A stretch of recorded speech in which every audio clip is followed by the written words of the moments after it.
Did you say he cried? We had to have a meeting. He was crying. We had to have a meeting. How ridiculous is that? And then they were eating at Denny's, and they said, we need to have a meeting. So I have to go to Denny's.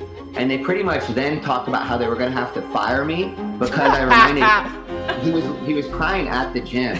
I was able to keep it together in the gym. I was actually crying in the car away from the gym. I was like, oh, okay, now that I'm away from people, I'll let it rip. I guess it's more embarrassing if he says that I was crying in the gym. Hey, yo, it's so free. What's going on, guys? Nicholas DeOrio here, coming at you from the future to give you a bit of an intro to what you're kind of watching here. iDubbbz did a response that was approximately 6 hours long on his twitch.tv, and I intend to check out most of it. Now, in this stream, I got about halfway through, and that took me approximately 5 hours. I'm gonna be splitting these things so you're not watching 5-hour chunks of me watching iDubbbz rant and repeat himself over and over again. In the previous segment, we saw the intro where he kind of went over some issues that he had with Coach Briggs and the Ethan Klein interview. He referred to Harley as unpaid intern. We got some shots levied at AB. So that was what was in the previous video. In this video, we're going to delve more into the house purchase leading up to Creator Clash. We're going to talk about Ian's daddy issues. Yes, this episode culminates on the daddy issue response.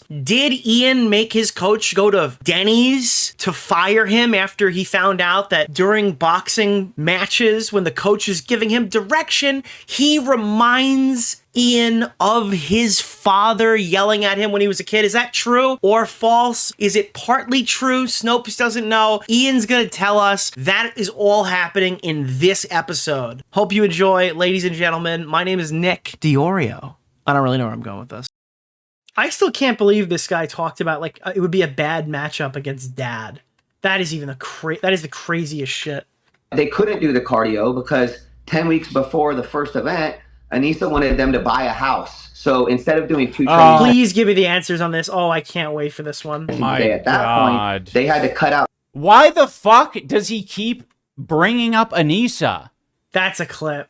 That's a clip. Can I hear that one more time? Anissa wanted them to buy... Bro, I can't wait to hear that on the H3 podcast tomorrow. ...a house. So instead of doing 2 training sessions a day at that point, they had to cut out... Why the fuck does he keep bringing up Anissa? Dude, he paused it so we could get the perfect fucking... Dude, thank you. He literally stopped all background audio to make that so clippable.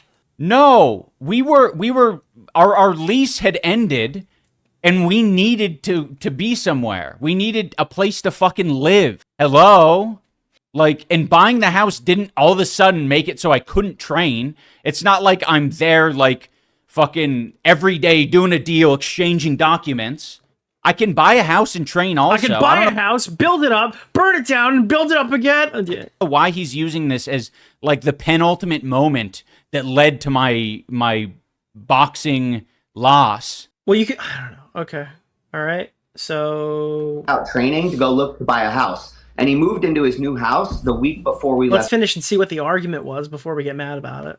To Florida. So he literally wasn't training like he was supposed to for that whole first event because they wanted to go buy a house when they could have just rented a place for 6 months or a year. Even my Harley literally rented a place while he was training to focus on his training. So it's not like this is unheard of or we're creating new ground here to not like them or whatever. Oh, he was moving. He was moving. What's the difference in this case? It didn't take up my time. It maybe took up 1 or 2 days, max. I'm going to press X on that one. I don't think he's telling the truth. And again, this is part of the theme, right? Is like, this is something he felt some kind This is not earned. Kind of way about, but he never brought it up to us, presumably because... That doesn't stop the criticism because it wasn't mentioned to you previously. He knows that it's fucking stupid. Like, why would you bring this up to me? I'm just going to say this shit directly to your face. Like, what did I miss? 1 day because I'm moving? All right, dude. Cool. Well, he's not saying that you missed 1 day. He's saying you missed significant time. And then Ian could have focused on the fight, had the fight, and then found a new place. Or at least you weren't paying attention. I found that super offensive. I'm like... It took him 1 day to find a house, buy a house, move into the house, move all the stuff out of the old house. That's all 1 day?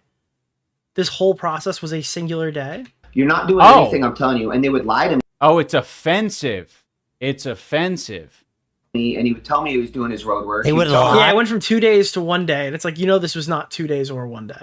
Hey, why would he lie? That's like lying to your doctor. It made no sense. I'm not lying. I did the work. What the fuck is he talking about? Like, it's not difficult. He doesn't agree. Well, it is difficult. It's training for a boxing event. Like, that's what I was busy doing. That's why I wasn't making videos, is I would fucking come in, and on days when I didn't come in to see him, and by the way, it was like, 5 to 6 days a week, there'd be seeing him sometimes 2 times a day. And then when I'm not seeing him, it's very What's the easy name of to the Thank guy you. from Keemstar Orbiter? Nick Oreo. Mr. Oreo.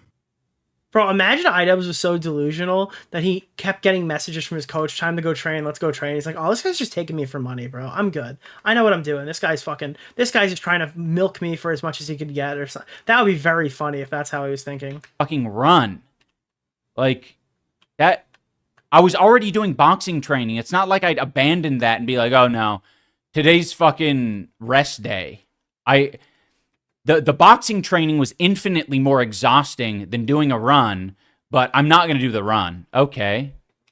Because he acted like I told him to do things because I wanted him to do them. And I really wanted him to do things because that would help him win the fight. Yeah. So when I tell him, hey, you need to do this, he'd be like, and then not really do it. He didn't realize how important cardio was until his second fight. What do you mean he didn't realize how important cardio is? That's like the entire... Why is he laughing at this? It's such Wait, oh my god, why is he laughing at me? It's so performative. It's so embarrassing that he would do this. Why would anyone work with him again, guys? Like, I'm not saying it, but nobody should ever work with this guy, guys. complete fucking nonsense. This guy just wants to fucking rewrite history. Like, you're a bad coach. Dude, again, even if this is the case, I would actually feel bad for Ian if this is the case, but he's not convincing at all while he's arguing this. And wait, I'm sorry, wait. It's such complete fucking nonsense. This guy just wants to fucking rewrite history. Like, you're a bad coach. Just say it. Dude, again, like, any charitability I would have for Ian of him just immediately defaulting to you're a shit coach. I'm sorry, like, I have nothing to show for that. There's no charitability that I could offer him if he's turning around being like, yeah, you're a shit coach, that's why I lost my fight. That's fucking crazy. Just say you're a bad coach. Yeah, that's everything. That's the whole thing. It literally is. He's so disrespectful. Also, he's a shit coach. Yeah, like, no shit. Of course he's being disrespectful. Yeah. This is how you treat people who don't, like, I don't know. Yeah. Well, And you know, hearing all this, strikes me as ironic. Like, when you in any case, if you've crossed iDubbbz, all charitability goes to die. There will be no charitability offered. Because he was always... Keep in mind, guys, this creature here... Ooh, that's an interesting choice of words. Creature. Like, in what way is he ever going to challenge himself? What? I, at fucking 140 pounds, said, fuck it. I'll fight Dr. Mike. He debated fucking Hassan Piker. He did, dude, like, this is how a grown-ass, like, what is he supposed to do? He's gonna box in his, like, fucking, like, what is he, 40s, 50s now? How old is Ethan? He's not in his 30s. I'll train for boxing. I'll do that. You're significantly younger than him. What is this creature doing? Rotting? He's rotting He's 40s, yeah. He's in his fucking 40s, bro. away. That's what he's doing. And Anissa He's going not on gonna like that 50s line. about how they hold boxing in such high esteem and they want everyone to train, and this is life or death. This is serious. You get in the ring and people die in the ring. They do. It is serious. People do Okay, but, like, that doesn't really jive with what you've been showing. die in the ring. And and hearing him speak so loftily and respectfully about boxing. I do respect boxing. I wouldn't say that I was speaking loftily about it or exaggerating it.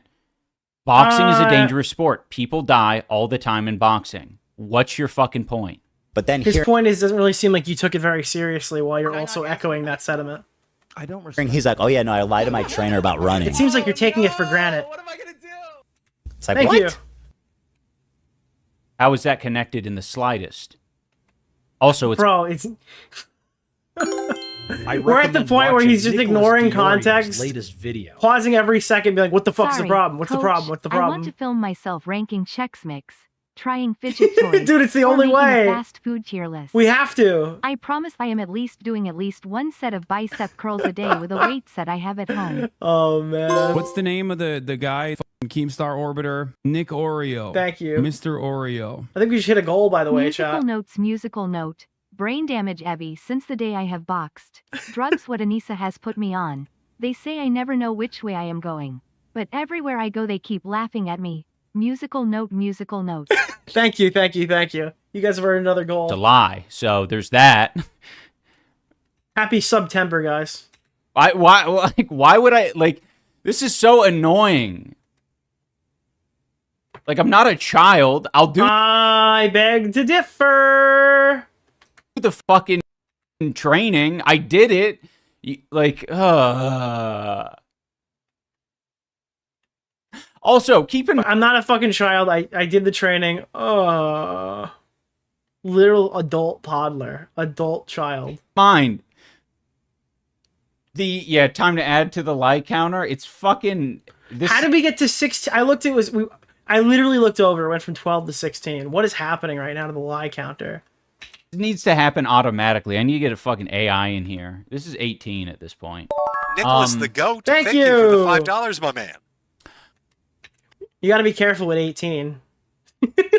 Did you get ID? For the first event, let's be very clear. Dr. Mike was 190 pounds or even more than that.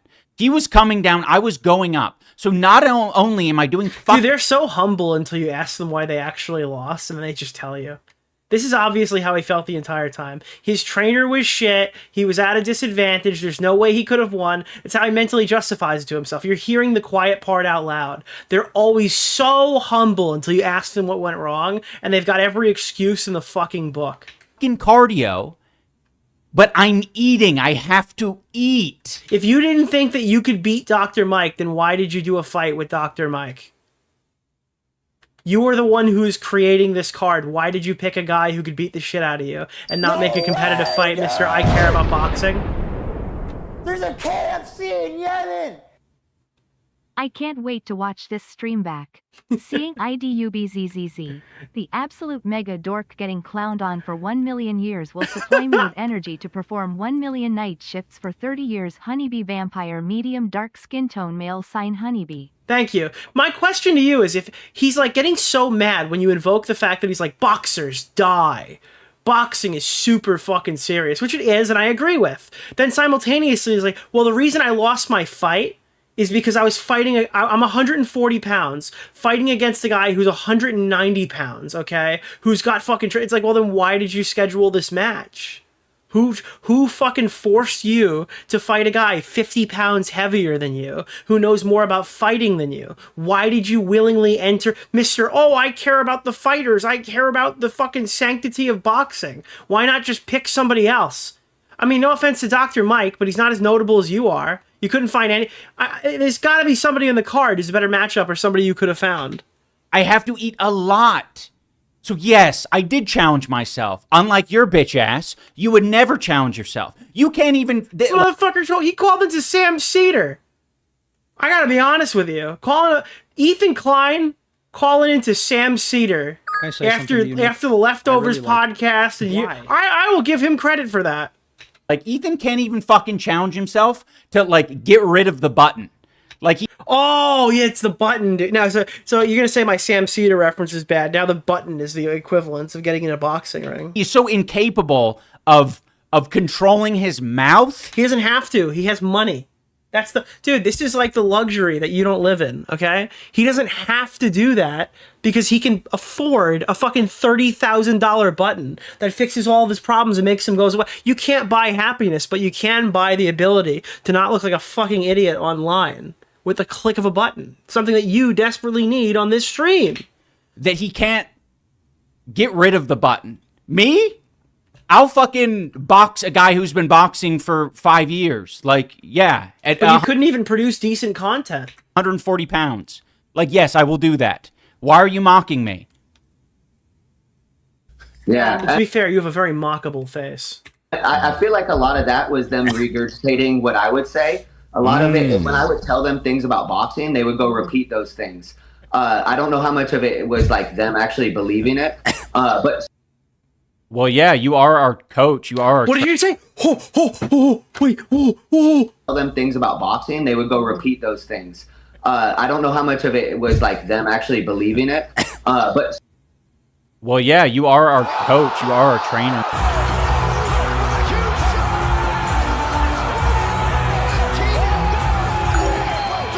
He said the thing. He said the thing. He said the thing.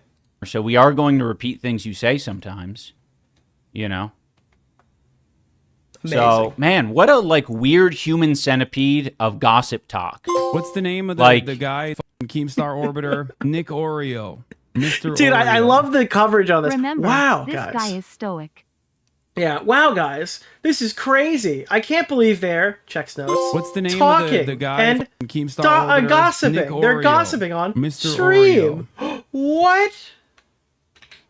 Ethan Klein is saying that I'm like a piece... Ugh, anyway. Yes, you are. Yes, he can do that. Oh, I can't bloviate for too long. so for that is that like the word of the day? I've never heard someone utter the word bloviate until this stream. second event, so I Nicholas told him he the needs to do Goat, 2 thank you days. for This the is like $5, my 2 man. weeks before the fight. I'm like, we Thank need to do you. your 2 days. And I said, my brand is at stake. Jesus Well, he went and Christ, you told guys hit the Anissa goal that I too quick. told Thank you. him my brand was at stake. So the next day, she comes into the gym super mad, and she's like, our brand is at stake. We're $500,000. No. Oh, my God. This guy. This is crazy. I'll listen Dude, I'm starting to judge him lying or not lying based on how long the oh my god is. to this full section. Comes into the gym super mad, and she's like, Wait, he pre-watched this. I mean, I assumed he did. But then, okay. our brand is at stake. We're $500,000 in the hole right now. And we're like, I wish I knew that. I wish I knew that at that time. I think a lot of the fighters would have liked to have known that.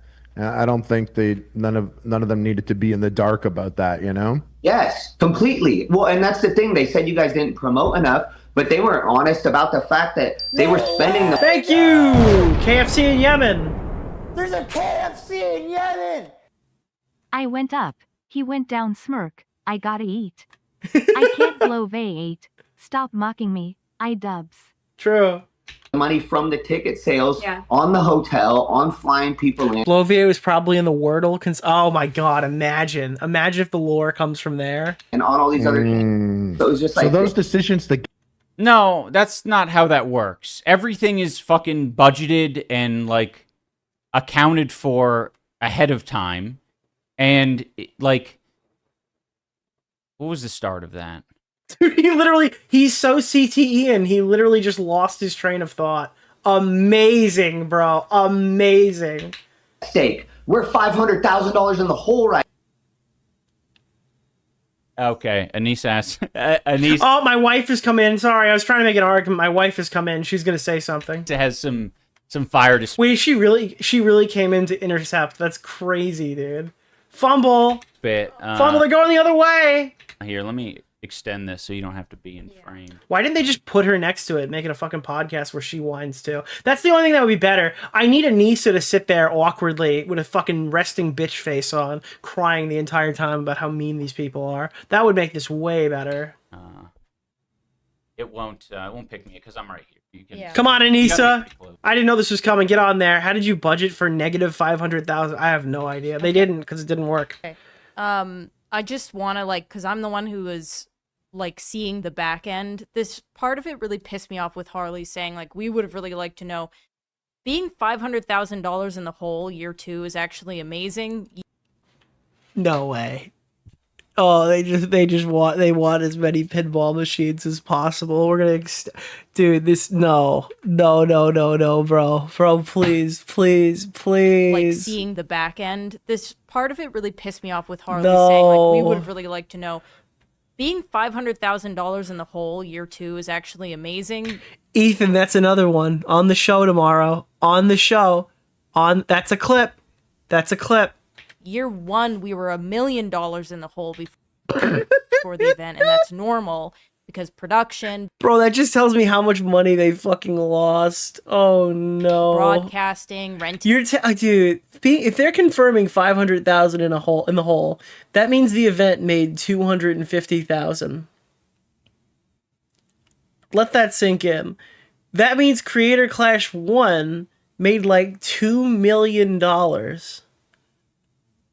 For that to make sense, for what she just said to be true, they made over $2 million in Creator Clash 2, and somehow they only made $250,000 in year 2. The arena, paying fighter purses, all of these things cost money. Second year, we were actually less in the hole because I recommend watching Nicholas DeOrio's latest video. That is just Salted more than the tip of the pen is excellent work, Nick. Jesus. It was a Thank you. clothing brand that gave us money forward so they could be Moment House or one of these? Yeah, Moment House gave us. We're actually doing better, but it's very normal when you're putting on live events to You can't call it normal if the event lost 250,000. be in the hole for all of the money because or a lot of the money because you're essentially waiting for the last 24 hours for the pay-per-view sales and everything. All the sales people were buying pay-per-view the whole time. Okay. 48 to 24 hours. So nobody needed to know that we were in the hole. It's normal business. Yeah. But it wasn't normal business. Not this time. This is extremely bizarre to defend. You just gotta eat shit on this talking point. There's simply no way. Yeah, it's not a revelation that, like, right, when we you're got putting on this. some massive fucking event, that you have so many costs ahead of time. Yeah? Really? What's the name of the guy? And you know what else is massive? Mr. Oreo. Over-explain that shit? Yes. Yes. I mean, that, again, like, this is what happens. A lot of people think, well, I mean, specifically these two, we over-communicated so many things. Dude, and then when things are being over-communicated, all of a sudden it's fucking like drama and shit. And he's got something to say about Anissa. Oh my god. Like, oh my god. It's just gross. Oh, dude, our problem was our communication was just too much. Like, that's created the problem was we just communicated way too much. And the money though is fine, and it's the drama of it. You guys, you don't understand, there's like a lot of drama associated with this, and you should just stop listening to these people. They're just telling you lies and stuff, and it was a success and it went great. So yes, Anissa was, it's your Wi-Fi, Malsey. Right now. And we're like, and is at stake. We're $500,000. So yeah, keep in mind, like, this is him talking to me and, like, pressuring me before the fight. Dude, pressuring you to do good in your fight. You were blackmailed into success, you fucking loser. Saying this is nuts. This is actually fucking ridiculous. Like, this is his brand at stake. Yes. Hole right now. I wish I knew that. I wish I knew that at that time. I think a lot of the fighters would have liked to have known that. I don't think none of them needed to be in the dark about that, you know? Yes, completely. Well, and that's the thing. They said you guys didn't promote enough, but they weren't honest about the fact that they were spending the money from the ticket. Well, this is another thing, right? Like Anissa said, so many boxing events, the sales do happen in the last 24 hours. It's like guys, listen, 90% of the sales. Dude, like, dude, 90% of the sales are all in the last minute, and we just didn't have any. They just didn't. It just didn't work, bro. It was Jover, guys. There was nothing we could do about it. Ridiculous amount. And so, like, knowing how many people, like, you're kind of in the dark for how many people are going to buy until the day it happens. Like, it's obviously cool to see people pre-buying tickets and stuff, but that doesn't really fucking happen. Like, it's a very minuscule amount, and you can't really count on it to be like evidence that things are going to. Yeah, but again, dude. All right, so that's probably true in some capacity. I imagine that the end or like the day of sales are extremely high for these events. I'm not denying that because that's probably the reality, right? But your events weren't promoted at all. Why would I take your fucking word on anything involving pre-sales? People didn't even know these fights were happening. You did such a horrible... Every single creator clash was literally marred by their horrendous fucking promotion. So I don't really think I can take your word for any of that. Anything associated with the promotion. Guys, the biggest criticism of Creator Clash 1, even though it was successful, is that most people only found out day of, and this is a fucking YouTube boxing event. This doesn't have the plight of every regular boxing event that's not hosted by... That doesn't have fucking, like, Tyson Fury on it, right? This is a bunch of fucking YouTubers. They should be able to, I guess, materialize or, like, get their audience involved.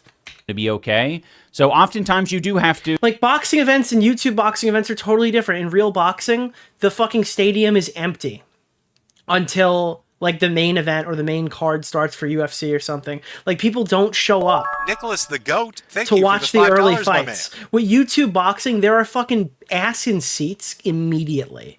As soon as this thing starts, there's like a full fucking arena to watch the first fight. So they don't operate under all of the, I guess, the regular boxing tropes. To see how it performs after the fact and be like, oh shit, we should have done things differently. Because you just don't know how many people But then why did you do it this, like, you didn't do it the same way. You added, like, protections for yourself. But why would you book the same stadium again? If Anissa went on record to tell everybody that it was, like, going too far, like, you did too much. Why wouldn't you go back to a smaller, more humble-sized stadium? are actually interested in, like, fucking hyped on it. Ticket sales on the hotel, on flying people in, on all these other things. So it was just like... So those decisions, the gala decisions were made while in the red. Yes. Well... That's going to happen. That's always going to be the case. Yeah. Yes, the whole event was planned in the red.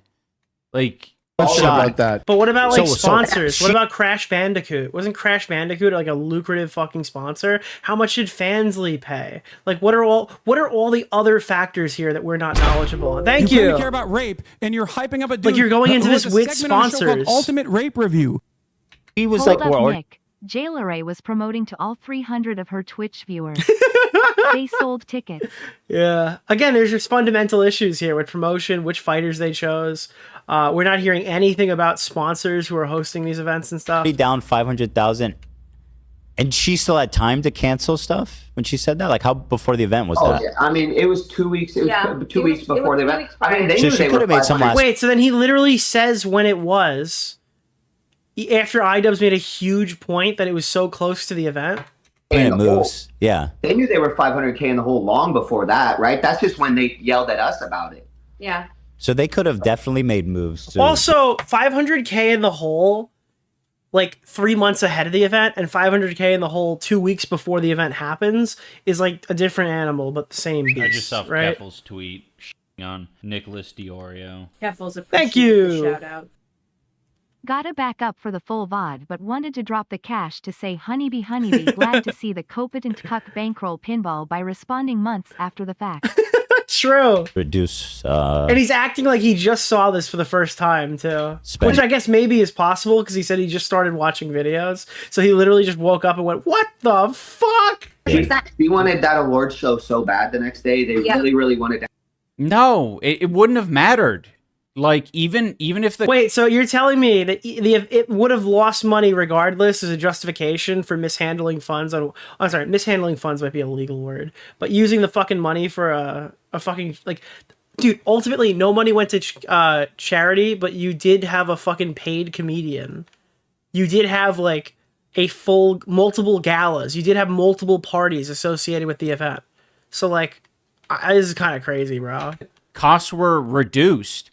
Like, there weren't enough ticket sales to pay for any of it. Being like 250 in the hole, that's not... Now, why would that happen? Why would that be a thing? It wouldn't have made a difference. We would have been like fucking 100K in the hole. Like, it literally... Wait, did he just say he spent $150,000 on parties out of his $500,000 budget? All right, well, $500,000 budget isn't accurate because obviously they did sell some tickets, right? But he's implying he didn't sell a lot. Let's say they spent $750,000 to be fucking generous, right?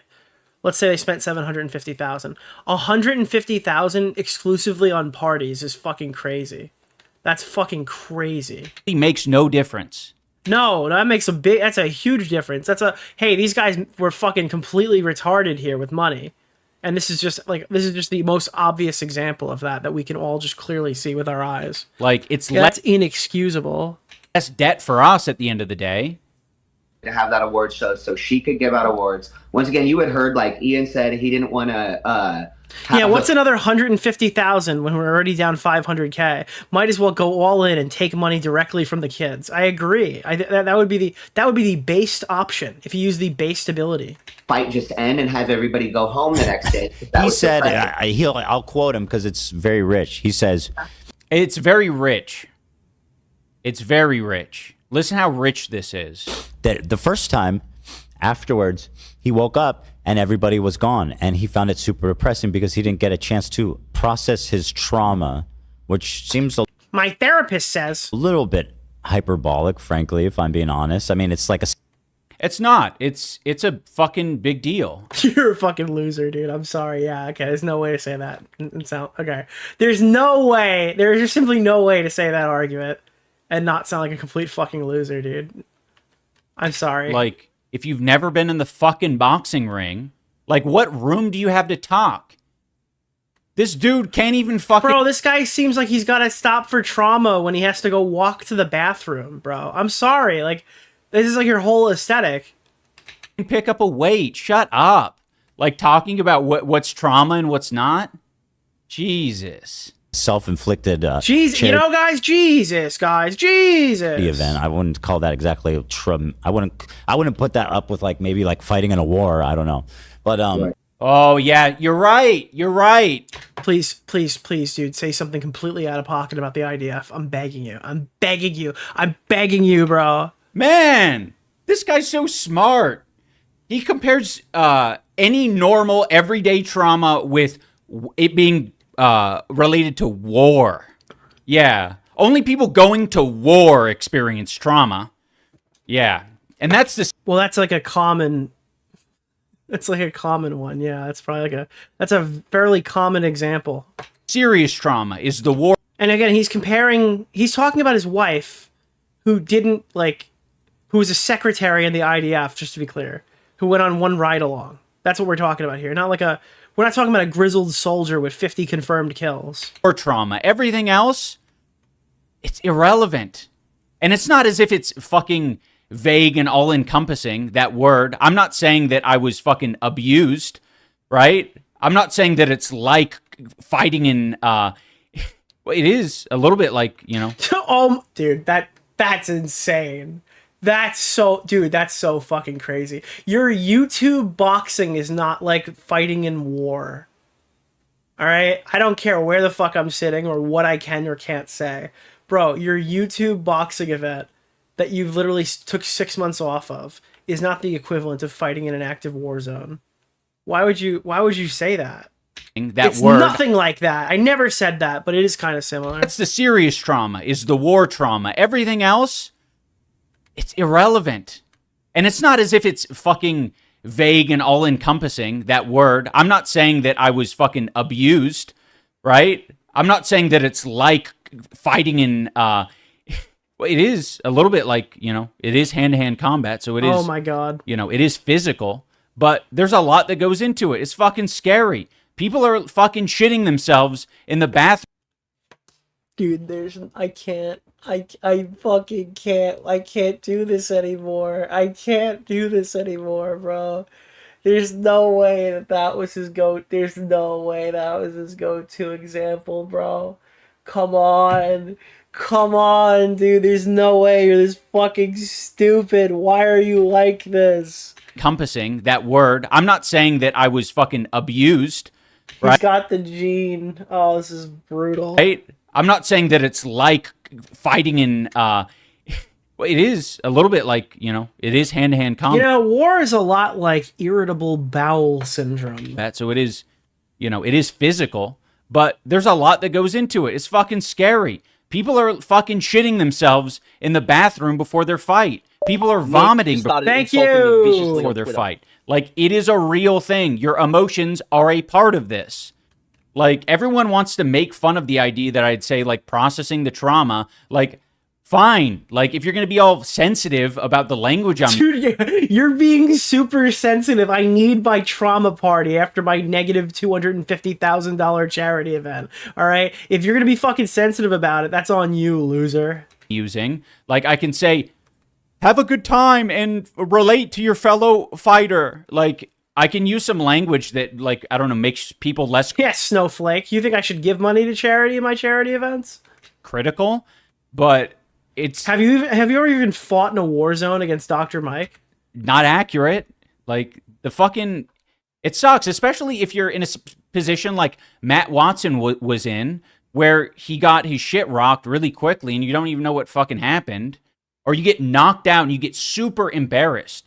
Thankfully, I don't think anyone in Creator Clash got embarrassingly knocked out to the degree where it's like a meme or anything.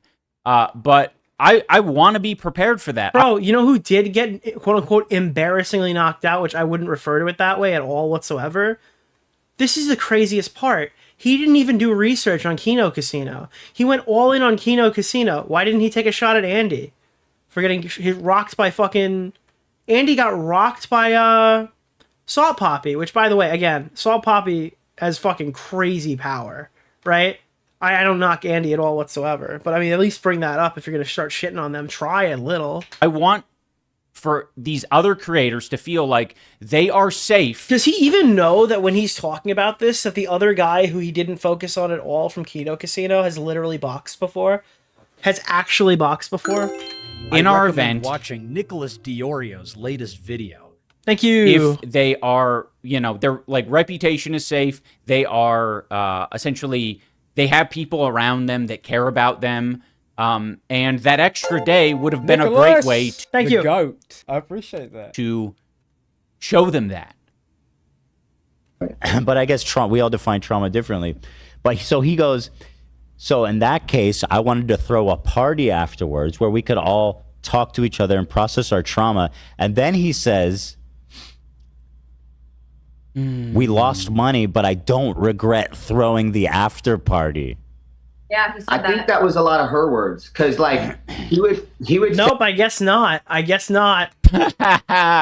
Man, you don't know whose words are whose. You're just making. Oh, you got him, Ian. You got him on the ropes, dude. You're literally one sentence away from fixing everything. Just hit him. Hit him harder, Ian. It up. Hit him like you did in the boxing match, Ian. Say things that she would say, and so for example, he said, "Well, we thought inviting Hassan and all those other people was going to translate to more buys, pay-per-view buys." And they didn't even promote. They didn't even care. No, it made no sense to me. I'm like, people don't watch fights because Denzel Washington's in the crowd. They're not right. like Nick just started insulting me viciously on Twitter. No, but it's new. It's influencer boxing. And we're also trying to do influencer boxing in a different way. Creator Clash 2 is not when influencer boxing is new, and your different way is by failing to do it with charity. This is extremely fucking crazy. Yes, we could have done a face-off where I whip out a pancake and slap Alex Wasabi. We could have done a show. And then you probably would have sold a couple of tickets. Yeah, people would have known the event was happening. The pre-sales wouldn't have been so garbage if you just did a little bit of promotion and try. Shoving match. We could have done a lot of things that, you know... Bro, I'm sorry, dude. There are tons of people who love traditional Olympic wrestling, okay? But, like, if you're asking a bunch of kids what they would rather be watching... It's probably going to be the WWE for the vast majority of people who want to spend time watching I understand they're not, they're wrestling by name exclusively, but if you're looking for an audience of 13 to 17-year-olds who are going to pay for this fucking event or have their parents pay for this fucking event, they're going to want the professional wrestling, not the humble bow in front wrestler or whatever. That's what they're looking for.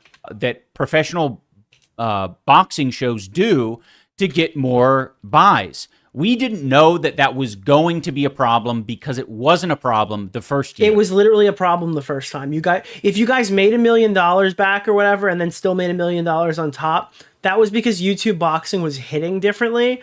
And it was also because the event did like significantly better in that regard. Your promotion for the first event was awful. Anyone going back in time looking at that knows the event promotion was fucking terrible. If anything, all I've learned so far after 3 attempts at doing this is that you got lucky the first time. And it was like you caught fire, right? Creator Clash caught fire the first time. It was never replicated again. And they're sitting here defending their stuff based off of Creator Clash 1 when they have never been able to reuse the information they learned through that event to run a successful charity event since that. The first year, if anything, like what we learned here is that that was a fluke. Things went well, despite not having any of that shit, including having the party. Nick just started. Thank you. Appreciate you guys hitting the goal. All right, happy September. I appreciate you guys. Thank you. To watch the fight, Right. Like, it makes no sense. And if they would have taught, so a lot. I don't like, man, the fucking peanut gallery talking about fucking the peanut. This is the main event. That's what you're watching right now. You are the peanut gallery. And like how you would have done everything different and how we're stupid for the way we handled things. It's like, bro, but why'd you do a third event after 2? Why would you do another one? Like, yes. You're sitting on the fucking sidelines. So are you. In the third event, you sat on the sidelines and watched it blow up. A year and a half later, And what were you doing a year and a half later? Creating your content cop. Sound like you would have done things differently or you would have been more critical. It's like, fuck you. No, you wouldn't. A lot of decisions before the first event, they like spoke with us about, because I know boxing. I've been around boxing my entire life. So I'm like, oh, I could help them with all these other things. And then for the second event, I felt like they wanted to make it much more like their own version of a TwitchCon, their own version of a VidCon. That's what he said, yeah. No, it was the same as the first year. We were just doing everything bigger. The second... Guys, it was exactly the same as the first year, only we did everything way bigger. We had way more parties. We spent way more money on the parties. We had comedians, singers, but it's exactly the same as the first year, except that I didn't have a party after the event the first time, and it made me feel sad because I couldn't process my trauma, so we added an additional party to the ending, but it's the same as the first year. We invited a lot of the same people. A lot of the same people came, and we didn't do the drama promotion and shit. Yeah. Yeah. He is just a whiny kid. Yeah, absolutely. It's actually insane. That she wanted to be like a VidCon. And we are new to the YouTube world. Like, we never been to a VidCon. And she's like, you guys haven't been before, but it's super cool where all these famous YouTubers come and everybody gets to vibe out. And so I was just like, is this like Comic-Con? Yeah, she was really mad the first year that, like, because she would always talk about a certain group of people. It was Nick like somebody started named insulting me viciously on Twitter. Pokimane and all these other people. And she would always talk about how she wants like them to be there and she wants to be a part of their group.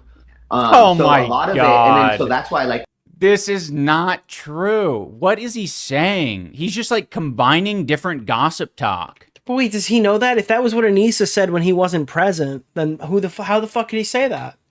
And then the first year was like during that girl's birthday party. So no, sorry. Knowing that detail, it breaks my heart that she had to settle for denims. Yeah. What? I don't even know these people, but yeah. What? Why would you say that? What? I mean, the only people I really know in the YouTube world is you guys, because you guys were so nice to us. Like, we got more clout from being on your show than we ever did from working with Ian, because he would never show any of the work we did. Oh, he got more clout. Okay, so we know why they went on the show. They want. Oh yeah, that's a good one. Good one, Ian. I wonder why they're wearing these big bees on their chest. Yeah, because it's their merch. Yeah. Wait, is that supposed to be an own? Why is he mic dropping that? What's happening? He would never. Yeah, and then everybody else, it drove me crazy. Like, yeah, they went on here because you treated them like shit. 100%. AB would shout out his coach, Wale, Lucky Boy, yeah. And then Ian came out and started, what was that song? I Can Treat You Better Than She Can? Yeah, that's what happened. And then, well, guess what, bitch? Sorry, Ethan, sorry. I'm not AB. I wasn't interested in shouting you out. Like, that's, like, what is that? What's the name of the guy? You were in picture. I wasn't hiding who you were. Mr. Oreo. I tagged you in some photos. Like, what more do you want? Like, I'm not gonna. Dude, he's. Oh my god, the AB shout out's probably worth more right now. unironically, the AB shout out is probably literally worth more than the Ian shout out. Make a fucking advertisement for you. I was paying you. I was just paying you to train me. Also, again, with the community. Again, though, this is all like, dude, he doesn't get invited to the gala. Ian is very clearly blaming his shitty training, quote unquote, for being the reason why he lost. He didn't want to promote him. It's like this is all building and building and building and building and building into like a clear picture as to why all of these things were happening. It's all like compounding. It makes a lot of sense. Can't fucking communicate. He never shared these feelings with me, ever. Ever. Our silence means something. I'll say it a million times if I have to. He's sharing them now because clearly he had these feelings at the time, but he didn't bring it up to me, ever. He was fucking terrified of conflict. And well, I mean, even aside from that, I think that he knew that it might be a little bit extra because I was already paying him. And so this thing where it's like, yeah, make a fucking advertisement for me, or I don't know what specifically he would want, you know, just posting more training footage. Like, I didn't want to do that. Like, I didn't even want to fucking post myself. Like, oh my God, dude. That's even funnier. Like, wait, why didn't you want to show your training? You know, the training that you're acting like was so bad or whatever? Why didn't you want to show people your progress? Aren't you filming a documentary on boxing? You don't think it would be interesting to show the progress stuff? Nicholas Again, this is just painting a really clear fucking picture. iDubbbz will learn gratitude. Yeah, he's got to learn gratitude next. Hopefully he figures it out. Why does he laughs like an old, like, witch. It's like very Halloween-y. His laugh is very Halloween-y. AB was, yeah, AB was all about it, man. And you know, the coaches deserve a lot of credit for what you guys, especially you guys. Yeah, I mean, like, the most important of the Instagram posts came after the event, and I fucking tagged him. I've since removed the tag. He was mean. I took credit away. Sorry. He's a betrayal type of fella. But, yeah, I tagged him. He's in the photos. And dude, he's so petty and angry. Holy fuck, dude. It's delicious. And I was, you know, these are the posts that are going to reach the most people related to the event. So, well, you know, actually, you know what would reach the most people? The event. I don't know. I'm not really sure. Doing more with the actual event. Maybe, I don't know, inviting him to the gala so he could talk to all these other people who are boxing who might need a new coach next time, or I don't know. Oh, yes, help him get his name out there. You don't have to. It's not required, to be clear. Pretty much did shout him out in all of these posts that I did. I mean, it's his fault thinking that he would get something from iDubbbz. There's not really much to gain these days.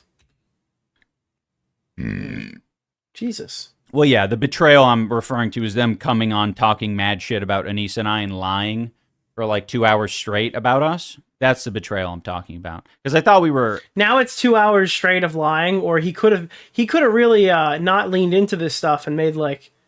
and just told the truth or whatever. That was initially, it was like, oh, some of this stuff is legit, but he just kind of... They just sit here and kind of make up shit as they go along to kind of pad it out and make it like more drama focused, right? And now it's just like 2 hours of straight lies. Okay, at least. I didn't, you know, expect us to be... His microphone's got to be so rank, probably. Friends, necessarily. Guys who were involved with the freaking event, the management of the whole event, you know? Right, yeah. I mean, they weren't. That's why they didn't know about shit. Like... Slimy, weaselly. Mike Leonardi even said after the second event... I ended up spending $15K on the first charity I ran that ended up making $100K. And the second one the venue burned to ground and our community still ate $100K, and I am a fucking idiot and went in blind and regarded. Well, listen, guys. When you're doing a boxing event that's for fucking, I guess at some point for profit, Creator Clash 3 was for profit. Sometimes, all right, you ever hear the thing, you gotta crack open a few eggs to make an omelet? It's like that, but with like cancer kids and clout for charity. And when it was... Guys, we gotta look good. If we're gonna look good, we're gonna do charity. We gotta crack open a few eggs. was just him and I talking, and Mike Oh, what? It's an omelet? Oh. Leonardi was like, man, these events wouldn't even happen without you. Yeah. And I'm like, yeah, because he knows about the drama that I have to deal with training Ian and how hard it was to get into training. Thank you. Yeah. And so, because I think he knew Mike knew that. I think. Sorry, 1 second, fellas. Oh, do we have to ban somebody from chat? What's going on? And he was being nice to you. Like, what the fuck is that shit? Like, so insane. I just saw Keffels. Because I think he knew Mike knew that. Thank you. Keffels appreciated the shout out. Notice with this clown face he's always our coach, our trainer, like he can't leave Anissa out of it. Yeah, even though she's not even fighting, bro. Why is she even fucking there? I think Ian didn't like boxing either. Everybody just by the knew. way, like he would interact with boxing. So this guy Mike, you mentioned him to me. I wasn't sure. He's the fight promoter. So he was the manager. By the way, he's talking as if he was the one who fucking met Mike and he knows all about Mike. He wasn't in the meetings with Mike. He knows nothing about fucking Mike. He's just yapping because I don't share that information. I'm not like spilling my guts on the harassment podcast. Dude, yeah. I can't. The harassment podcast is amazing. I'm gonna start using that, dude. It's like when Ethan Klein was censored, like *** Klein. It's harassment cubed podcast, dude. The harassment cubed podcast that they got in touch with. So what happened man, the story of this event was amazing. Like Ian had to reach out to all these people and they were weird. And then he reached out to Manny Pacquiao and Manny Pacquiao hooked him up with a guy. And then that guy ends up just started insulting me viciously on Twitter, putting him on a phone call. And that's how they met Mike Leonardi. And so yeah, it's almost like it's my story to tell and not yours, you fucking loser. It's almost as if... Oh my, dude. Oh God, bro. It's delicious. Let me let this fucking run they met Mike Leonardi. And so yeah, it's almost like it's my story to tell and not yours, you fucking loser. It's almost as if you just think that how epic and amazing the whole thing is that can just be put into a documentary. The guy, Keemstar Orbiter, Nick Oreo, Mr. Oreo. When did this guy become like the fucking Steven Spielberg of documentaries, too? Just scoffing at the idea anyone... Dude, this guy can't accept any advice from anybody. You're telling me this is a purely creative issue that you have right now? This is a purely creative problem? You like, people have been trying to tell this guy what to do for, like, years at this point. And no, it's not just divorce your wife, lol, you know? Thank you! On Nicholas DeOrio. Keffels appreciated the shout out. As someone who does a martial art, this is so insane to me. Discipline and respect are cornerstones of any martial art, and Ian has none of either. Again, he shouldn't be boxing. Just started insulting me but he viciously should on box Twitter. more, because I want to see him get beat up. But he shouldn't box. And I'm just like a fucking a passive thing in the whole experience. It's all about you. So Mike was a manager in Vegas, and he knows promoters, and he knows how to promote boxing events. And so the actual promoter was a guy named Ryan Rickey, who's like friends with Coach Thompson, Jesse Thompson, and this guy, Coach Rick. That's Harley's coach. Yeah, Jesse Thompson's Harley's coach. So anyways, he hooks us So then if Harley's coach is involved, then he probably has some details too. up with all these guys in Florida, and that's how we were able to throw the event. But it was like the craziest set of circumstances for us to end up where we ended up. So I wish Ian would have told the story. He should have been proud of the story. Do you think I'm any more likely to be proud of the story after you've said this shit? Bro, I was gonna make the documentary, but you just went and ruined it. So I guess I'm just not gonna make it now. That went really well with the Sam Hyde stuff too, I guess. Oh, wow. Oh, boy. Yeah, I guess I'm not really gonna be proud of this one, guys. Sorry, I got into a big fight with you, and you're a real big meanie pants, so I guess we're not gonna be posting this. What a fucking loser, dude. Do you think I want to tell the story now? Because I still have all the footage. Like, after Event 2. I've gone through some of it. There's some good stuff in there. But like, after this shit,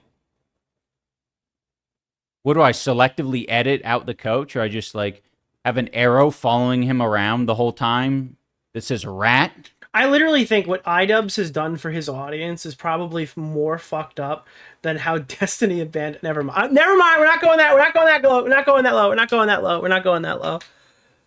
Sorry. All right, I think we're up to lie 22. This is like this is more of like a vibe check. Okay. Oh, can we? I want to check them vibes. Let me see the vibes. Let's see it. Let's see it. Yeah, there's good stuff in there. I thought it was all unusable. It's unusable when the plot needs it to be unusable. But when we're talking positively about like a Froggy Tonic or people who haven't been mean to iDubbbz, there's like tons of cool stuff in there. Is he like dying right now? iDubbbz, I gotta cradle the ball for you. Are you gonna talk? iDubbbz, hello. I'm just trying to update the sub count. Dude, his goal is too low, dude. He needs to update his goal. Thank you, by the way. Thank you for the guy. Thank you. Nick DeOrio. Nick didn't pause. Oh, speaking of goal, I gotta update my goal. About your story while running a charity, you don't care about the fucking charity. Truders, true. Funny comment. She said, Hila donated. I hate when she does that. Why is she giving money to Google? That's our money. Anyway. She said, too much dumping in here, you guys. Stop. This is not what podcasting is. Oh, it isn't what podcasting is. They think that that's a fucking hilarious line, but they seem to think this own against me that people laugh at is very funny. But what they fail to realize is I'm actually way more intelligent than them, and it's a satire on what they themselves are doing. Talked about their dog and shit. Having Giardia and all this other crazy shit on their podcast. Yeah, and you talk about your fucking wife. It is like... And your wife talks about you and your wife. And they talked about your Giardia. And by Giardia, I mean internet fucking blood sports. If Ian would just bring this drama to the ring, he could put Anissa's kids through college. Yeah. Probably. I mean, to be clear, Anissa's kids have been put through college because she doesn't have any, right? The ideal college fund for someone who's childless is $0, right? It is too much. And now they're paying someone $5,000 to talk mad shit. It isn't a podcast. It's a harassment section. That's another one. Clip that. Oh, God, bro. And now they're paying someone $5,000 to talk mad shit. It isn't a podcast. It's a harassment section. Please, bro. Please. This is not a podcast. It went from this is not a podcast, it's your emotional dumping ground, to this is not a podcast, it is harassment. I am being harassed right now. I know. I was afraid this was going to be an emotional dumping ground. Bro, when you criticize other people who are talking shit about you, it's harassment. When you respond to an entire podcast for hours on your Twitch stream, ranting and calling his wife stupid, going at you're just going in on him, saying he's a horrible, shitty coach. That's not harassment, by the way. That's not harassment. That's totally justified. Like, I hope it doesn't. Guy's like a walking hypocrisy. Anyway, sorry, Harley, go ahead. I was going to ask, because just your opinion, do you think that they were intentionally misleading with any of this, or just sloppy in their execution and communication? Just sloppy. I think it was just sloppy. Like, that's the thing. Like, I still freaking, I always had the best. You want to be around people that want the best for you. And I always wanted the best for Ian. And so I always felt like... Now it's like, wow, 6 months later you went on this podcast. So clearly that's not the case, right? Doesn't seem like it. There it is. Easy to predict. Doesn't seem like it. Man, like, we're going to break through. We're going to have this moment where we break through and things are going to be good. But then they never were. So in my mind, I think they just got sloppy. I think they thought in the second event they were going to do millions of dollars in pay. This is something they've literally said they were doing, so you can't possibly disagree with this part, right? Per-view sales. And so I think that's why they went so far in the hole, because they just assumed they were going to get these huge pay-per-view sales. Just to be clear, Hila's joking. I don't know if you guys know that. The dumping thing is a joke about something Ian said. Okay. I didn't want you guys to think that I was... You guys dump away. Please. We're here to dump. Yeah. Yeah. You mentioned something. So this guy Michael, he Mike. left. Mike. So he left Creator Clash and went and started working for Jake Paul. Yeah. And he Of course. scheduled the Jake Paul event. Oh wow. For the same Same day. time. So we're just moving right past that. Okay. I mean, he's so thrilled. He thinks this is so crazy. It is. It's very funny. It is actually amazing that happened. It couldn't have happened to a better guy, you know, in my opinion. Yeah, it was scheduled for the same day, and that shit fucking sucked. Not that for was me. A gut punch. But it wasn't No, that was very funny. That was very funny that happened. likely. It was totally deserved. Already, like Couldn't have Jake happened to Paul better and his people. fucking team, they have to decide when the right date is, and almost every time it's gonna be a Saturday. There's only, There's only like a lot of those. There's only like 52 of those a year. 4 Saturdays per month. So, it's a pretty good chance you're going to land on it. So it just happens. It happens a lot. You'll see, UFC events and other things happening at the same time. I've never seen 2 UFC events running concurrently. I don't think that's ever happened. And it sucks. It sucks when it happens. And it sucks when a fucking Taylor Swift concert is happening, at the same time, and hotels are booked up and all this. 2 Taylor Swift concerts? No, 2 YouTube boxing events when Mike Leonardi associated were running on the same day. Sort of shit. So, yeah. Yeah, this is like insane cope. He's so bad faith when it's obvious that he's lying, so I can't really take him seriously. It happened. Yes. Ian's old guy. He did, and I he think had to he's do that still- on purpose, right?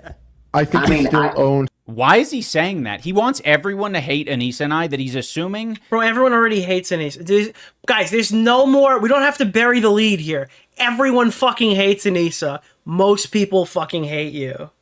That our partner in Creator Clash was trying to fuck us over. It's like, no, dude. No, they fucked you over by accident. That makes more sense. You have no choice.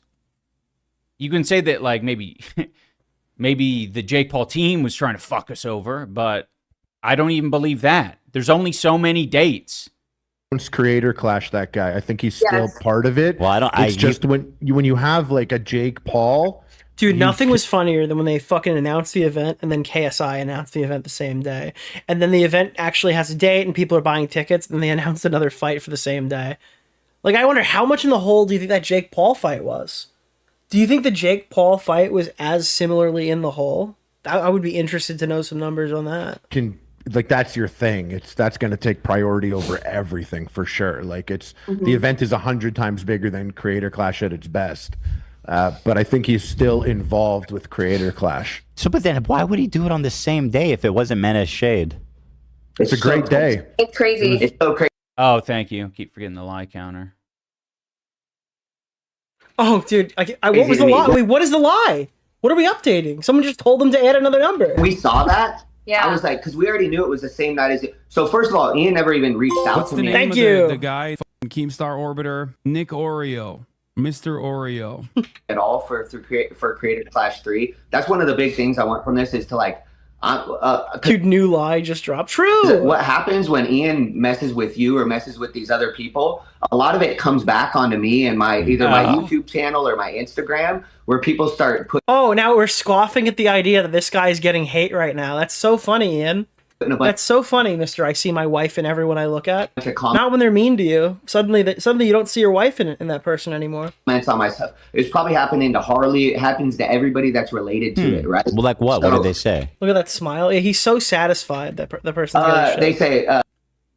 So keep in mind, what he said there without saying it was because I wasn't invited to do anything with Creator Clash 3, that's why he wanted to go on. That's essentially what he said. He just very sloppily, kind of on Nicholas DeOrio. Keffels appreciated the shout out. I mean, he's also given 50,000 other for the examples cause of why he was curing there so cancer in far. kids by getting them to stop watching iDubbbz. Amazing. ran past the point, and now he's God, that tooth is rancid. Is that the gold tooth? saying oh, things are coming back to me.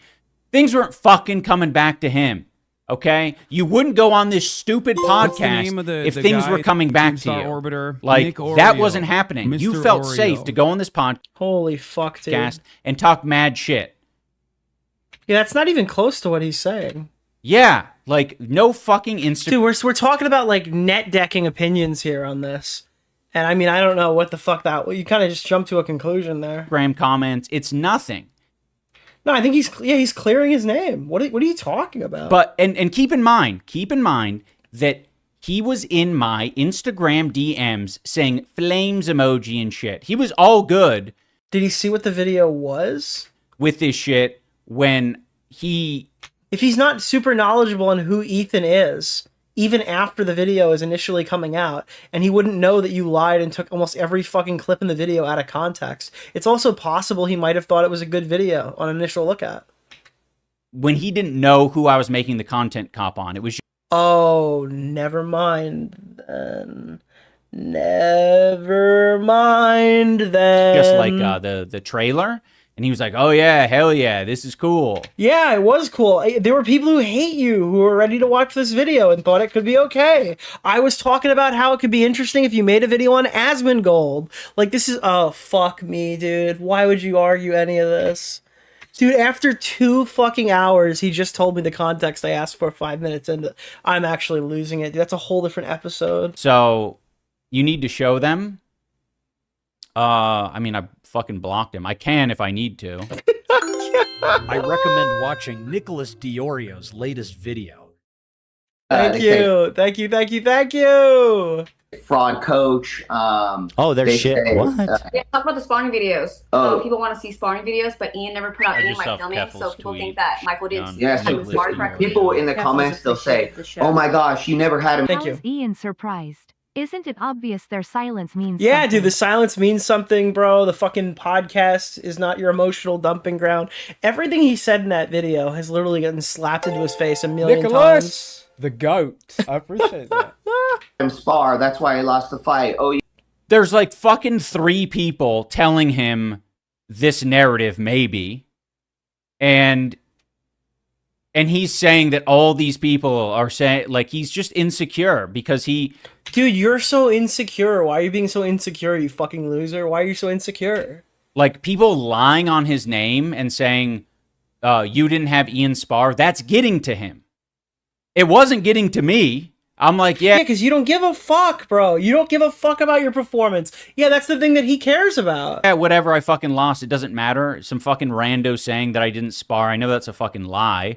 I have all this fucking footage. Oh my god. But they feel like it... Dude, we need to see the footage. We need to see the footage. We need you to, like, break it down, too. I need the John Madden treatment on this footage. I want to see it all. I don't know. It's inconveniencing them? you didn't have him do this. That's why I was fighting. Bro, dude, nothing says security like this fucking 2.5 hour response. I'm like, if he... That's all we've seen so far. If I refresh this, how big do you think this gets? Oh, God.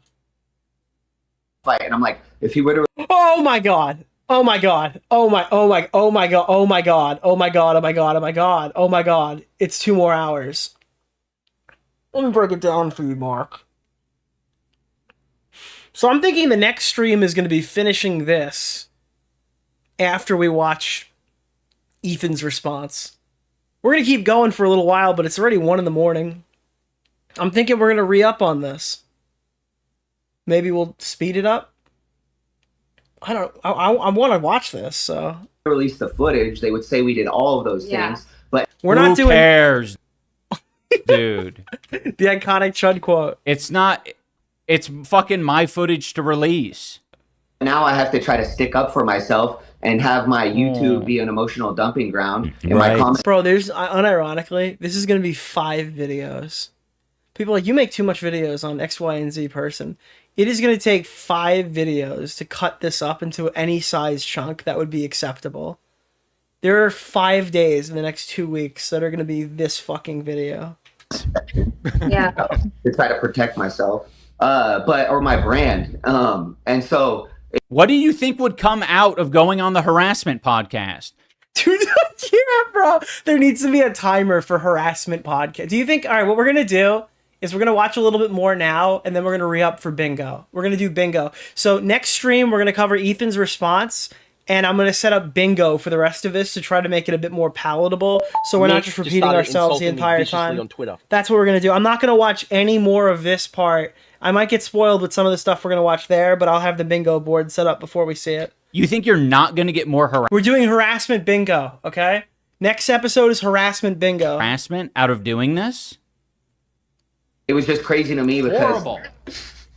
Sorry about that, guys. You know, Ian, now is not your time. We'll have time for you. Sorry about that. He's intolerable. Hila is loving this, by the way. She just gifted 20 members. That's literally a Google donation for them. That's so funny. I'm loving this. So, you know, Ian almost has this superpower. Maybe it's Anissa together, but they say great leaders inspire loyalty. It seems that everybody... Bro, that fits, that dude. I'm thinking, you ever watch the YouTube shorts? Not YouTube shorts, like the TikToks by the guy's family with the dad, who's like, yo, look, I found the perfect piece of wood or something, where it's like the dad is like looking at helicopters or something and being like, nice. Or like when the dad doesn't understand the joke while he's mowing the lawn. There's one video of that dad wearing his vacation thing, and the song in the background is like, oh my God, that fit is fantastic. Oh my God, my fit is fantastic. Oh my God, my fit is fantastic. I'm just picturing that while I'm watching this shit, dude. In his life, he's forced to be disloyal. He has like negative leadership. What do you call that? What is negative leadership? Abuse. Abuse? Ooh. Okay. Yes. So it even shocked Ethan when she says abuse. That's a real song, isn't it? Yeah, it probably is a real song, but like I know it from the YouTube TikTok short. It's not a real song outside of that for me, but I have heard it in that one YouTube short. This is how I fucking rationalize shit. Yeah, I saw this in a YouTube short one time. That's the only reason I know about it existing. I'm sorry, what was that? Leadership. Abuse. Abuse? Ooh. Okay. Yes. So it even shocked Ethan when she says abuse. All right, she was definitely watching the fucking hate videos on YouTube. She's fucking spam watching all the Anissa. Come on, give me the fucking shout out. Give it to me. You know you want to give me the shout out. Ian hate videos. Come on, content cop, say my name. Videos. Say my name. So you think it's so I guess quantify that. Did you feel like abuse? Yeah, go ahead. Yes, the reason why I say it's abusive is because, like, for example, the bonus, right? They mentioned it to me, Michael, that they're going to give a bonus after CC1. And then after the event was so great, they just went rogue on us, you know? It's interesting because we invite them to our house for Thanksgiving. We're so nice to them. We open up our lives to them. They've met my kids, like our kids, you know, and everything. But then once the work is done... Yeah, it doesn't seem like that was a real big factor for the Ethan bridge either. And they don't need us. They kind of just put us at bay, and they make it uncomfortable for us to reach out to them. Or Oh, no. No. We do not. Wait, why? You guys did not want to reach out for many things. Clearly, like, you know, what we are. Oh, dude, he's just so disgruntled. The fact that they even went on a stream and talked about it. It is like beyond transparent. We're up to lie counter 23. Where can somebody like tell me what the lies even were? Is there anybody like a iDubbbz story in here who actually calculated what the lies were? And a lot of those lies were just kind of fueled. No, he's clearly unbothered. Actually true. If anyone thinks that he's bothered here, they're literally weaselly lying right now. They're actually super weaselly liar. By liar maxing, liar. Them not communicating. They felt a certain way about things and they never brought it up. And they're trying to make that our fucking problem. If you don't bring shit up to us, how is it ever going to be addressed? There's no way. There's no way he just said that. I can't. I actually fucking can't. I can't believe the silence means something twins have gone this far back, dude. That is just actually fucking brutal. It's not going to be. They invited us at one point to go to their house for like a Thanksgiving thing. And because we're nice, we fucking went. Dude, what a piece of shit.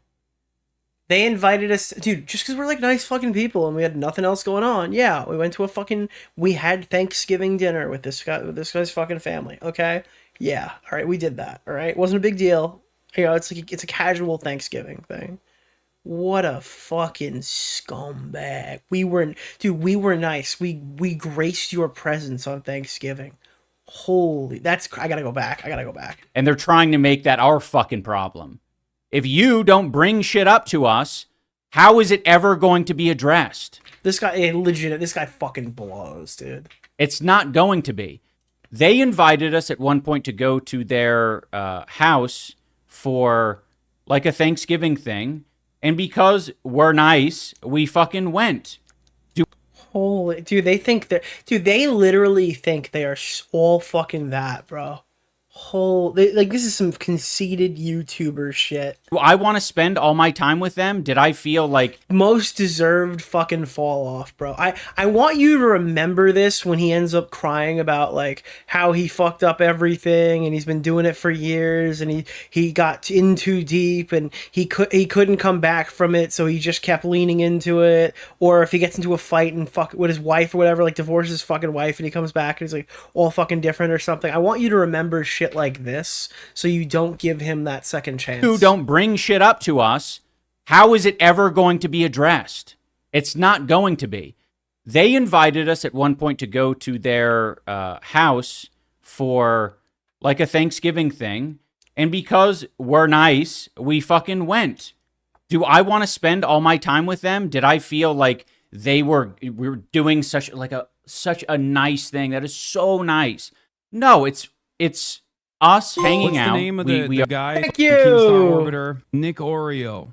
Mr. Oreo. Yeah, they do sniff their own farts. Thank you. We know each other from work in this case, and we're hanging out. I don't know why there would be any more expectation that I need to be texting you all the time on a weekly basis, whatever it is. Or if we reach out to them, they don't respond. So treating us like we're not really in their inner circle, which makes... Well, you're fucking not. You're the boxing coach, dude. You have to... the boxing coach needs to be on the inner circle. Bro, ask any competitive fucking fighter about their team. That's what they call it, their team. The people that help them train, the boxing coach. It's like fucking... I don't know, dude. There's fucking Conor McGregor. There's Conor McGregor's fucking team, bro. This is your fucking team. These are the people walking you out into the fucking ring. This is the guy who's fucking... Like, okay... Yeah, they're actually like horrible fucking people. You should get EFAB to watch this stream. Bro, EFAB doing an iDubbbz thing would be insane. Not in our inner circle. How do I put this? You are not in our inner circle. Does he hear himself? Yeah. Dude, he legitimately... These guys are in such an insulated bubble. They've been probably talking about this at the dinner table or whatever. Oh, God, my life is so hard. This is happening. Oh, honey, my life is so hard. This is happening. I can't believe they treat you like that, honey. Oh, I can't believe they treat you like that, honey. And that's like his feedback loop, just talking to his wife about shit. So he comes out and he confidently says it to an audience of people, and they're like, you look like an asshole. And the reason why it's not getting caught is because his wife is an asshole, right? So your feedback loop is talking to an asshole, an egotistical asshole. So then when you fucking field test those arguments, you look like a fucking egotistical asshole. Nick Oreo. Mr. Oreo. Why the fuck would you... Yeah, it's an Ouroboros, dude. I'm sorry, Ouroboros. You should have told us. True. I meant Ouroboros. Sorry, I misspoke. In our inner circle. We're paying you. Did you see what Anissa brought Ian for dinner? Was it like stuffing the chicken nuggets down his stomach on the fucking days before the fight? To basically not be in our inner circle. It's no sense because we worked with them. Next video on DeOrio. I mean, I find it interesting that I don't get named in this at all whatsoever. Now, that could have been totally organic and I'm main charactering a little bit. I can acknowledge that that could be the case. But like, simultaneously... I've been talking about how this is red panty night. I tweeted out content cop Nick DeOrio can happen. Thank you for the $5, my man. Maybe he's like, oh, I'm not going to give that little fucker clout. That could possibly be it. I wouldn't expect anything on me if there's nothing said about me today. I wouldn't expect him to talk about me ever again. Unless he's literally forced to. For CC1, CC2. Michael and I have traveled with them to LA. Because this seems like a not going to give that motherfucker clout type fucking thing. Vegas, Florida. Keep in mind that when we were in Florida with them, we were with them for 2. No, he seems... I'm not going to be like, oh, you're scared of me, bro. But I'm just saying. 3 weeks at period of time. That's a long time to be with someone. You learn so much. Well, they weren't actually with us the whole. Like, ultimately, making a video response to me would be easier than making it to 2 fucking comedians, right? Because there's already an established group of people who fucking hate me through these snark posts and Hassan's community and Destiny's community. Like, there are things you could say if you want to target me specifically. But simultaneously, I don't make the statements that PPP makes. And I guess he thought that he could moralize and grandstand those, and that would work well. Nicholas DeOrio's latest You can't hit comedians with grandstanding. So it just many doesn't lies work. in this stream. Basically, it's 34% lies. 34, yeah, it's true. 34%. But yeah, it's like you can't take moralizing arguments and use that to fight somebody who does a fucking comedy show. Whole time. Yeah. And which we paid for, yes. All those trips to, you know, Vegas and LA and Florida, that was... Again, but has he even said Harley's name once so far? He hasn't referred... Has he referred to him as Coach Briggs? Is he naming any of these people? That's why I'm thinking it's calculated. I don't think he's even said... He referred to Harley instead of Epic Mealtime as something else earlier, didn't he? No, they're going out of their way to not name people. So I'm thinking that he said Harley. I apologize. I thought initially he said something else. Us paying them. Yeah, he called him an intern at first. Maybe he can't help himself. To fly. They never had to go. And paying for the hotels. So fucking whatever. I could go either way on that. And we weren't hanging out with them the whole time. Like they're acting like we were staying together. And like, no, we didn't want to. We only showed up. We were only ever in contact when we were training for shit. And I was doing pads with Michael. Like, About the person. Oh, name. We got a name. And then you start to realize. Wait, do we like Michael? Wow, everything that. Oh fuck, we hit another goal. You guys are ridiculous. You guys are actually fucking crazy tonight. I don't want to say their enemy's name. What's his name? Sam. Like, I don't want to say he's right, but when we saw that video drop, I was he's like, right. oh my God. You could say it. Oh, dude, look at this. He's salivating. Look at his fucking face. He's gonna go full smile here. I was like, oh no, he's not. No, he's not. He's completely. He's confused. He's confused. It's not, dude. It's not getting there. It's not getting there. The neurons haven't reached the fucking prefrontal cortex. I'm wrong. The one where he's like. So right now they're sort of casually talking about Sam Hyde. Yes. They kind of dance around it a little bit. But I do find he doesn't just wait. How did he dance around it? He outright said it. Nicholas DeOrio. What are you talking about? What are you talking about? What are you talking about? Correct the statement. The cancer kids paid for the trips to Las Vegas, Tampa. True. The Jomas are broke. I find it interesting that these fucking spineless. What's the name of the Oh guy? my Keemstar God, Orbiter. Nick Oreo. Mr. Oreo. Are like it's so two-faced. Because like when we're talking to them and saying like, oh yeah, we're getting fucking harassed by like Sam Hyde and his goons and all this sort of shit. It's almost like the context changes things. Like it's almost like when you see the way that he treated you, you could look back on certain things and go, oh, you know what? Maybe I was clouded by friendship there.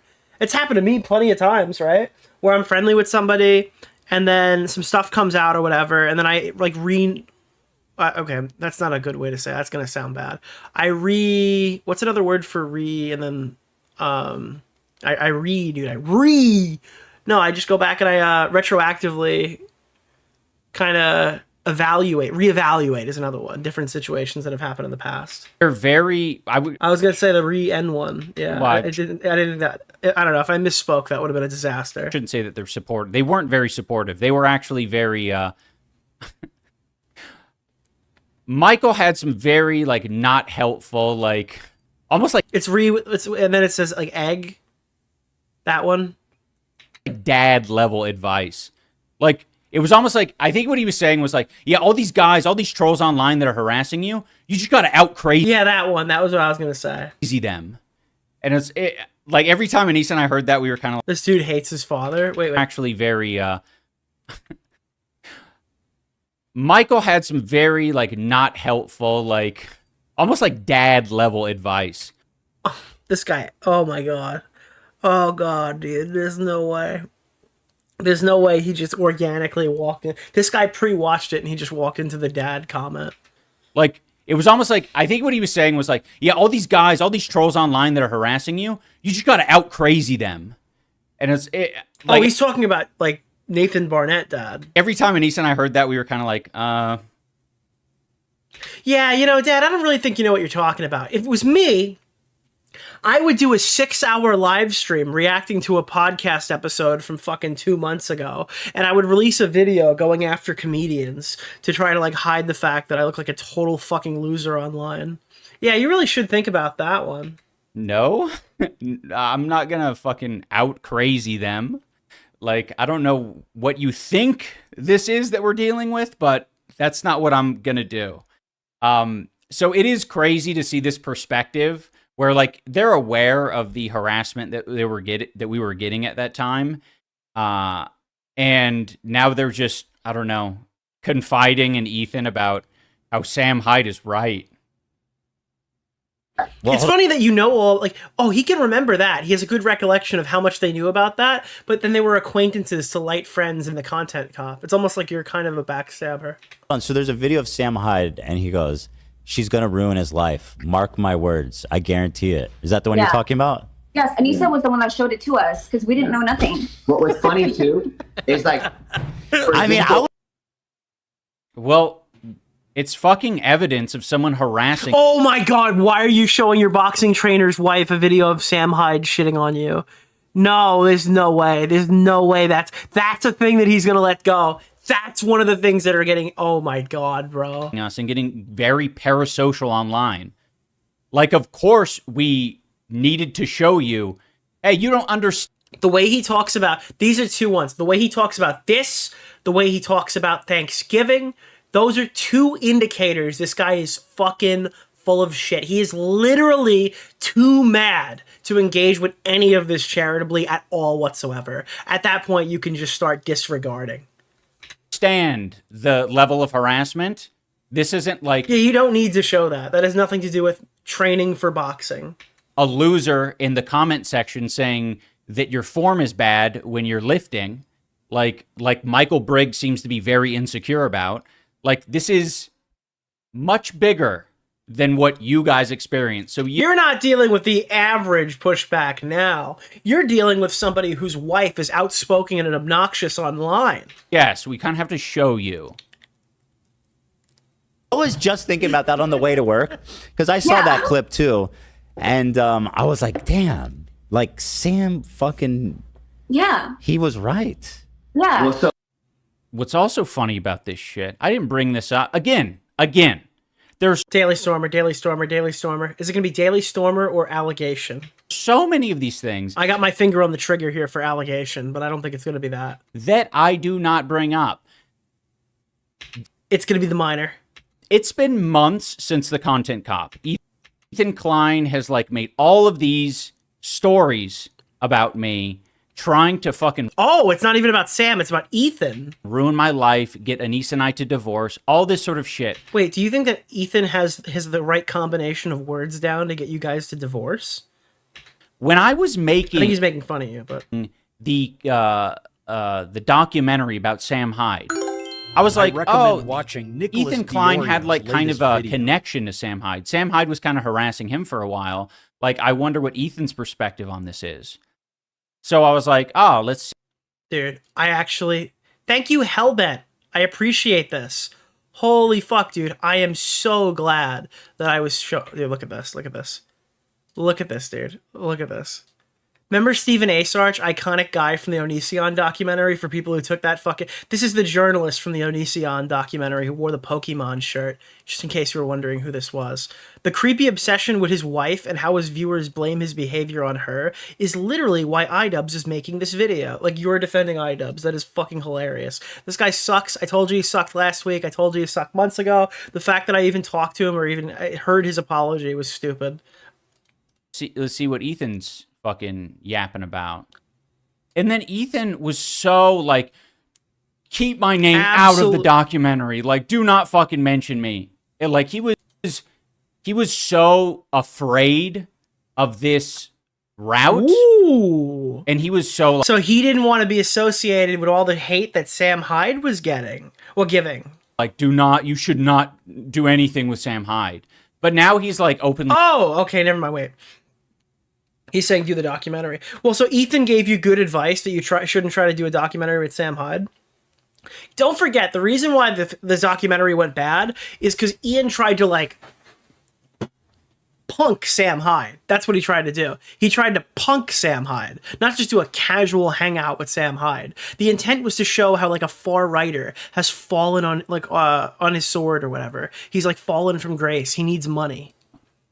And then Ethan was so, like, keep my name out of the doc. Dude, Ethan has given you, again, more good advice than we could, oh god, that's a free space next time. iDubbbz ignores good advice and gets mad at people later for saying it. Documentary, like, do not fucking mention me. Like, he was so afraid of this route, and he was so like, you should not do anything with Sam Hyde.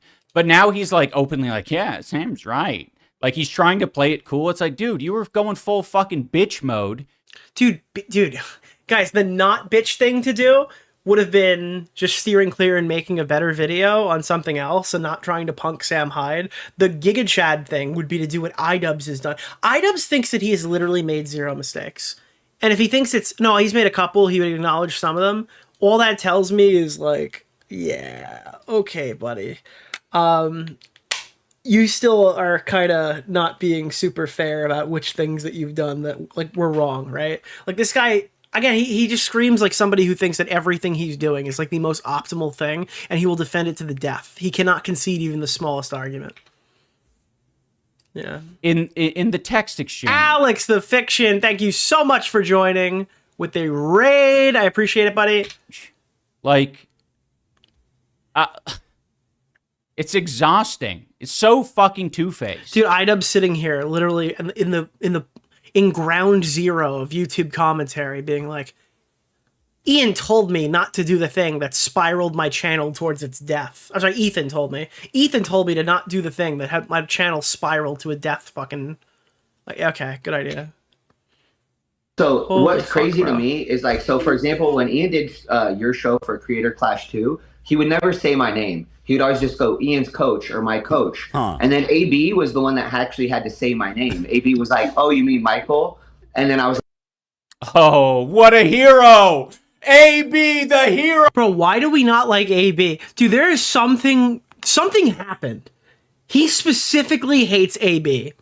He is so much more aggressive with AB than, like, anybody else here. It's bizarre. Bro! He said Michael's name. I guess it didn't give you enough clout because you had to return to the podcast to get more, to extract more. Yeah, get fucked, loser. You deserved it. You deserved every second of this. Such an asshole. I'm such an asshole for describing you as the title of coach. What a piece of shit I am. I was like, thank you, AB. Appreciate you. But so, and then same thing when he did the other podcast, he said, oh, my coach is he's really tough. He has toxic masculine qualities. Wait, so when did he does. Oh my dude, this fucking guy, bro. This guy, oh my god. The smug face into he does. What's the name of the guy? He's lost. Keemstar Orbiter. This is a Nick catastrophe. Oreo. Mr. Oreo. This is a fucking, thank you so much. This is a catastrophe. Can anyone tell me what those qualities are? Are they incel, racist? Like, what do we got here? I think we may have seen a couple of those qualities come out in this podcast. Oh, I can't wait for this guy to be homeless, dude. Holy shit. He's literally gonna get himself there. When did he say that? He said that when he was talking to when he did the podcast with the Smosh guy. Yeah. So he did that, and he said, "Oh my." The Smosh guy, call him by his name. His name's Anthony Padilla.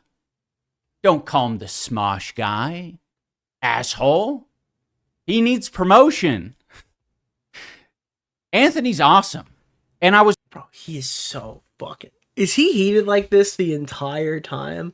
I heard he, like, rages off the stream. I want to save that. I don't want to see that right now. Is he this mad the entirety of this?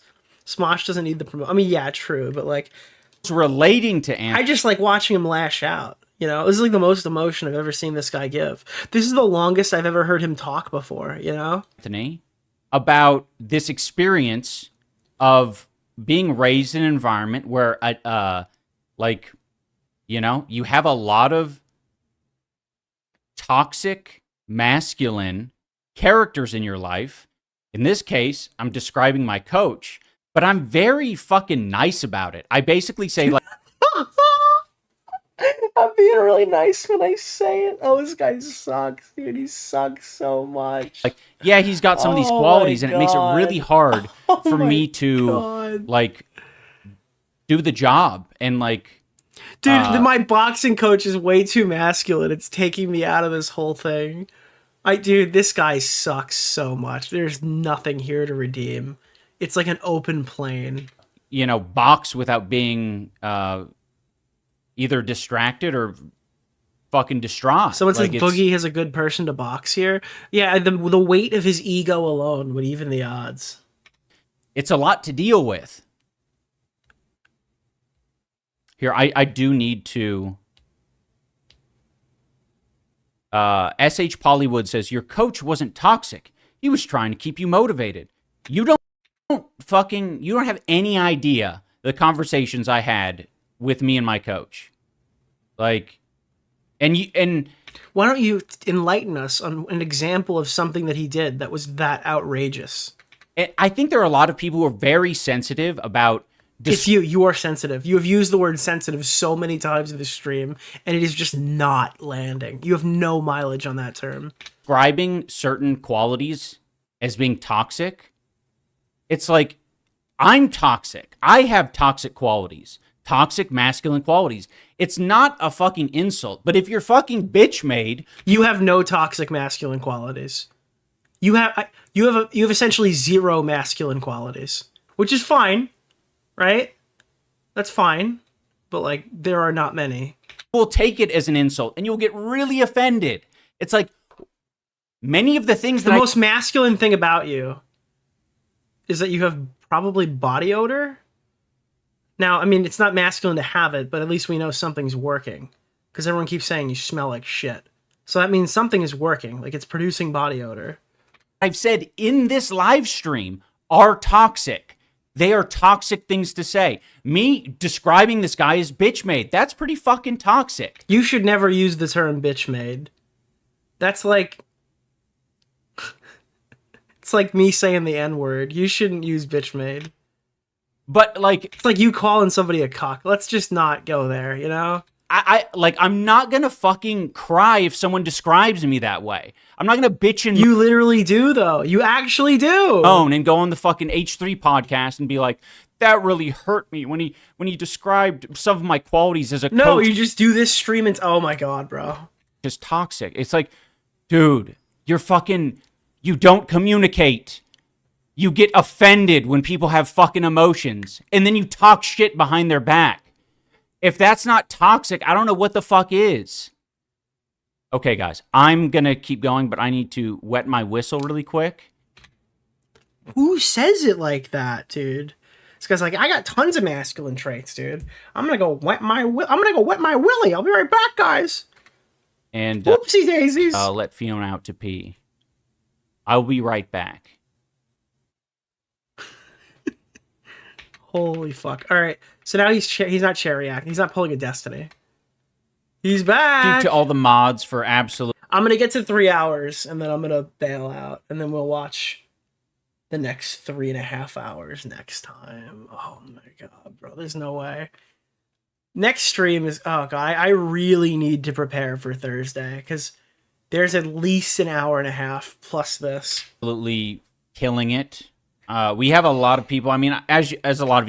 Oh, please read donations. Oh, God, that'd be great. I won't. No, he doesn't. Wait, AB talked. Like, think about, you remember Mike Tyson's coach, this like grumpy, insane old man? Like, this is who you want to fucking coach you, dude. What are you talking about? I didn't see the podcast you're talking about, but yeah, I know when I was training with Michael. By the way, just saying this. All right, we do a lot of watch check. All right. He's got a clean date just configuration. I'm liking it. I am a fan of the Jubilee bracelet. Okay? I felt so loving compared to when I was fighting with Wally. It sounds like Wally used to Wally. tell me you could punch me in my sleep. I think he's got mint green. There's a KFC. Thank you. All these complaints sound like Ian's talking about his dad. And I won't blink. Yeah. Darkfab AU a That's the thing, right? I actually had to learn how to Why talk would to so Ian many from people be Googling that? Thank you. training, because during one of the sessions when he wasn't supposed to spar. Maybe that's why Ian hates AB. It's because of the watch. That could be it. But then he ended up going to spar Alex Stearns. Oh, this is gonna be an overload of lies, by the way. One day. He started out by saying we were basically in LA. We were going to spar. Wait, let him talk. Wait, hold on. Film with Alex Ernst. Shout out Alex Ernst, absolute fucking legend. But yeah, we were gonna spar him. So we went to the gym that he was training out of, and Kate was there. She was gonna record, or she did record it, and me, Anissa, and Michael were there. That was the plan. Oh, I want to ask you about that. Oh, is this the one where he was sparring or whatever, and Issa pushed him to spar? Is that the allegation here? Oh, Yeah, it was hilarious. epic. It was funny to me because we weren't supposed to spar that day. Actually, it was the morning that he released the Sam Hyde documentary. Yes. So I had no idea he had so much going on because I didn't even know what the documentary was. We didn't know who anybody was. Anybody. Yeah, well, I did have things going on, and I fucking told you that. That's how you fucking know it. Ooh. Want to control. I want to focus on the fight, right? So he releases the documentary, but we're in LA. We're visiting gyms. Bro, can I ask one question? I don't mean to be a dick. What is wrong with his right eye? It's been like fucking 5 minutes now, and I just can't focus. What the fuck is wrong with his right eye? Is it slanted? I mean, like, he doesn't look... There's something wrong with his right eye. Supposed to For watch. your podcast. Yeah. Look. He's not squinting. Oh yeah, that was for that. But Is he cross-eyed? Like, what is this pause frame? What the fuck is wrong with him? He's geeked out? we wanted to watch Alex Ernst train, so we go to Alex Ernst's gym. Bro, it looks like his configuration got fucked up in the character creator. They put eye number 3 and eye number 6 on, and they didn't assign the same eyeball. And the coach of the head guy of the gym, the owner, says that he doesn't believe women should fight. So Anissa gets really upset and decides she wants to. The owner of the gym said that. The owner of Alex. So Anissa got so offended that she said Ian needs to spar now today. Yeah, dude, he permanently looks like the emoji. You're right. He's the fucking like raised eyebrow emoji, but like in like at rest. And we're like, what? In what world? Bro, get this man some Ray-Bans. Get this man some Ray-Bans immediately. Stat. Would anyone do this? Like that like who? No one would do that. Like why the fuck would anyone say that? Why would my wife say the owner of this gym insulted women? Ian, you got to get in there. Because she said, like, hey, Ian, this fucking band, Radiohead, is, like, Zionist. And you're like, oh, honey, we can't be listening to them. Again, this is not, like, out of the realm of possibility. Yeah, no normal person would do that. Your wife is far from normal. And beat up Alex Ernst, who's completely... Yeah, your wife is kind of a psychopath, so I could believe it. Yeah, it's not like... this for a normal person, yeah, I would be a bit more critical here. I don't really think twice about it, because it's your wife. Unrelated to this. It's insane. I'm just going to go up to 25 on that one. We just jumped 2. We're not even specifying what they are. Yeah, this never happened. The guy was an asshole, and he didn't think women should be boxing. So, yeah, Anissa communicated, like, oh, what an asshole, to Michael. But for some reason, Michael's brain interpreted that as her saying that I needed to go in there and fucking defend women all over the world. That didn't happen. It's my fucking wife. All right, I could also believe that you wouldn't defend your wife. I could believe that too. She's not going to tell me, like, defend women. Go in there and defend women in the most no, but I could believe she would do that. You're not selling me on this. obscure way that doesn't defend women in the slightest. No, I'm sorry. I don't know. This is not convincing. And then so, and I'm like, it probably wasn't a hard demand. It was probably like, someone should really do something about this. Okay, honey. Get slaughtered by Alex Ernst, who's like some kind of like boxing savant or something. He fucking annihilated him, dude. Yeah. So what happened was, it was funny because Alex has really thick glasses. So he took his glasses off and he can't see anything. So he just starts swinging haymakers. Oh, he couldn't even see. Oh no, but Ian like froze. Oh wait, and also before the film, bro, the denims. Oh my god, so I can't. Before they did the sparring, Anissa and Ian runs up to me and they're like, "Kate, make sure you film this because we want to put on our YouTube channel." The denim's facial expressions are amazing. How does in the documentary? How does bro? His chat's going a mile a minute right now. Has this been doing this the whole time? Does it actually show chat? I haven't noticed the chat move once. Has it been updating this whole time? 3 weeks of training look like and 3 months of training look like? Because Ian at that time had been the chat's not moving. Training for 3 months with us. Oh fuck, the chat's moving. And so I filmed and Alex 3 weeks. He had just started. Yeah. Well, and the thing was, why is she bringing any of this up? Wives are cool. We didn't specifically run over to you and say any of this. Like I don't get the fucking weird dramatization of all of this. I do. It's fucking hilarious. All of these, of course you don't. You're the butt of the joke. I recommend watching conversations DeOrio's were had video. In the most like normal, non like secretive or look at me, I'm a chungus kind of way. Like there was no running up to you. We were having conversations. Dude, we were wholesome chungus maxing, and you're acting extremely gritty right now. And I don't remember having this conversation with her, but like, yeah, like that would be interesting. 3 weeks versus 3 months or whatever it is. Like, I don't like, it's just running out of shit. Bro, they're not running out of anything. This fucking interview goes on for like another hour. Dude, this is like the 3rd time he's mentioned running out of shit. And he's got like another fucking 4 hours to go. Just used to somebody throwing haymakers. Where was the lie? Who cares? We're going to raise it another 6. I've decided the lie counter is 30 now. Alex comes out and just starts hitting him with haymakers. And the first 2 rounds, I was talking to him very softly. I was like, Ian, are you okay? Can you throw punches? If you can't throw punches, I'm going to scrap this sparring because you're not throwing any punches. Yeah. And then he's like, no, I'm fine. No, he was doing his iconic boxing move, getting punched in the face. And I'm fine. And then 2 rounds later, then I'm like, what are you doing? Like, why are you doing that? And then he went on the Small Show and he was like, yeah, it's bad enough when you get beat up and your coach is yelling at you too. Shut up, dude. I swear. Yeah. Dude, listen. Oh, I'm such an asshole for that. For fucking stating the obvious. Oh, my dude, this fucking guy. He does not belong doing this shit. He's not built for this. This is insane. I'm not trying to get like I cannot put myself in the brain of someone this fucking... Of what, a boxer? Like, what's wrong with you? Stupid. Like, I'm He's gonna cry by the end of the week. I got him within the next 48 hours in fucking tears. This guy's gonna overload us with content. That's his plan. Like, I'm not trying to get sympathy points. I'm trying to figure out if that's this guy's hoping he can snap my Ridge wallet in half. That's what he wants to. It's like you ever watch? What is it? What was it?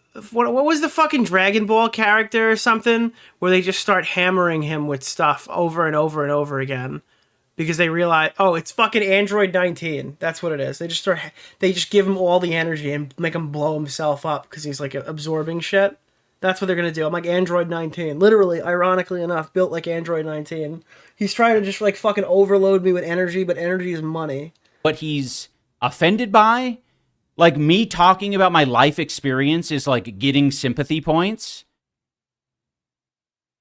I'm allowed to say that it was a difficult time.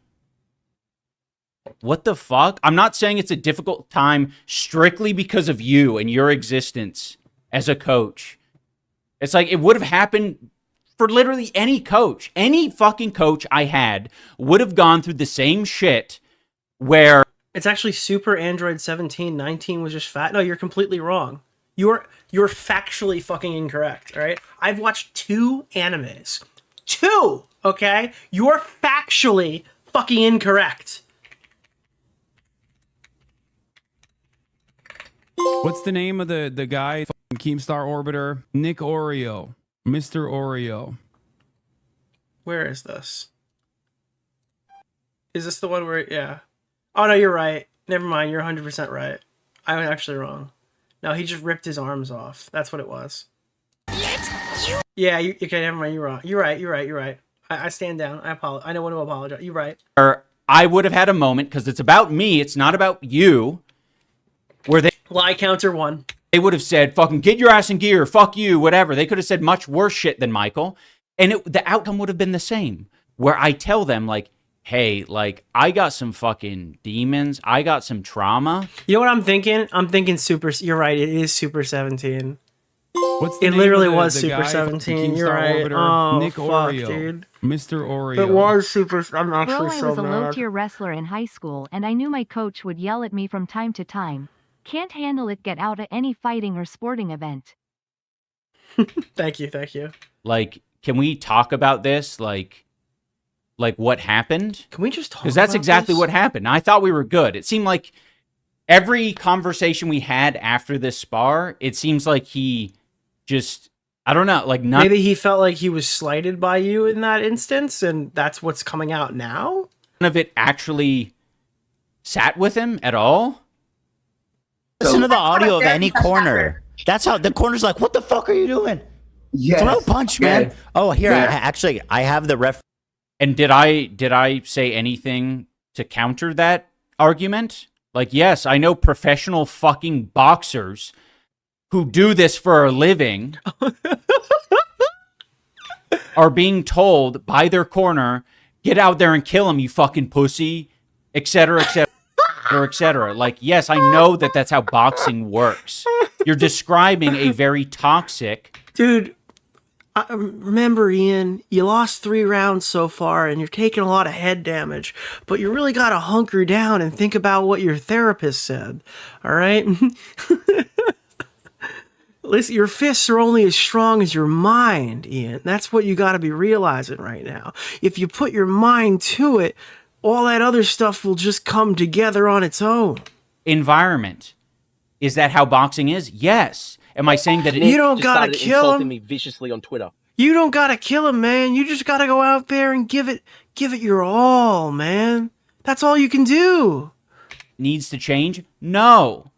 You guys just continue to fucking say the obvious.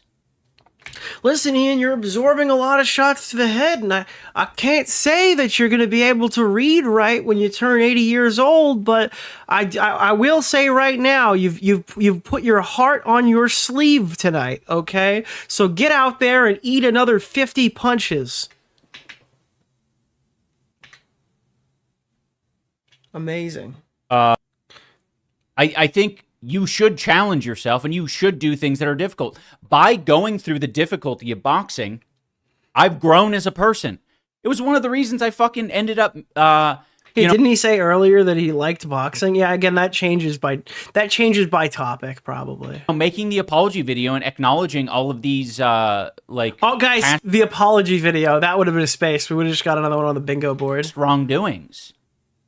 Like... Hello? Actually, we haven't gotten the mention of Pedo Troll yet. Have you noticed that Pedo Troll hasn't reared his head? Like, you should challenge yourself.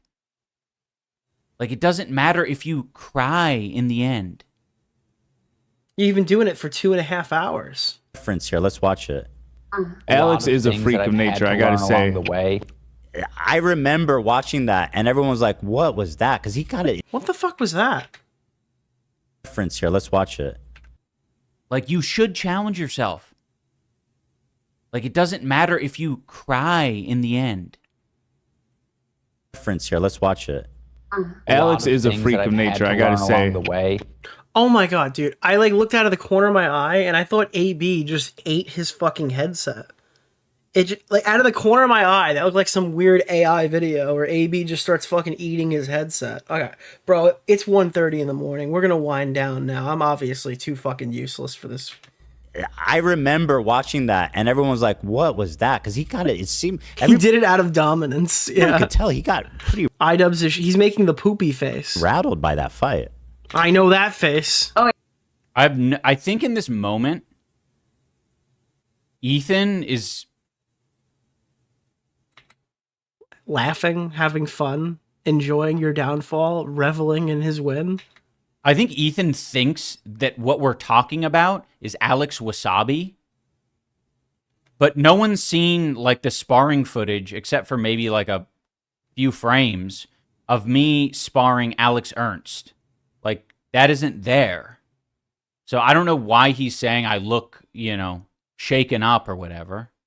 Oh yeah. Oh, maybe that actually might be accurate. Juice, and I'm gonna. Yeah, I mean they're showing this. I don't know why. Oh, okay. No, this is the Anthony Padilla video.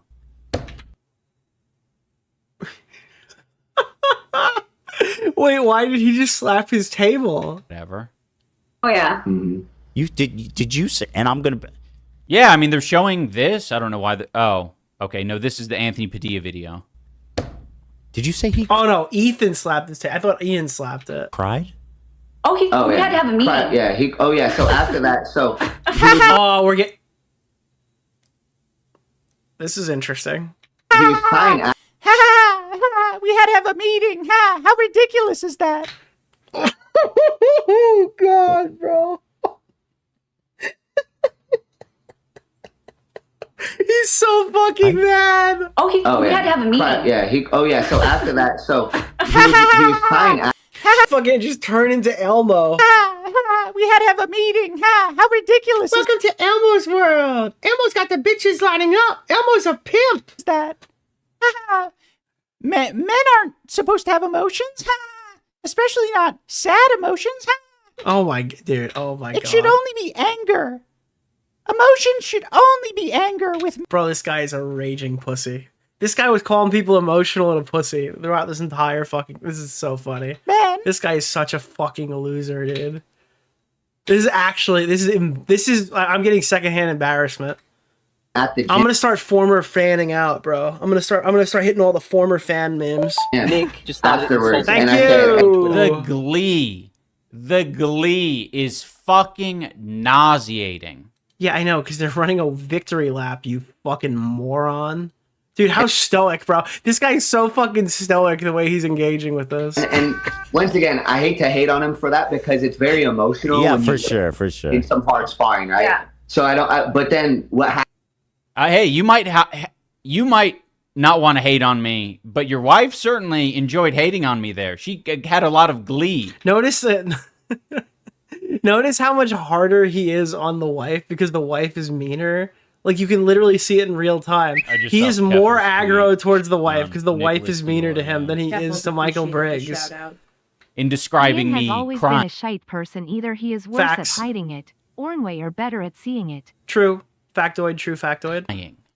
Happened afterwards was horrible because then we went back to the hotel and then they were eating at Denny's and they said we need to have a meeting. So I have to go to Denny's and they pretty much then talked about how they were going to have to fire me because I reminded. Okay, we got to update the lie counter. Oh, please, dude. This is what I've been waiting for. This is actually my most important thing. We gotta be at around fucking maybe 27. I think so. Oh, brother. Please enlighten me. Enlighten me, Mr. Dubb. Yeah, so Anissa and I do like Denny's. That is something Why is that when he's undressing? Oh, no. we are guilty of. We love Denny's.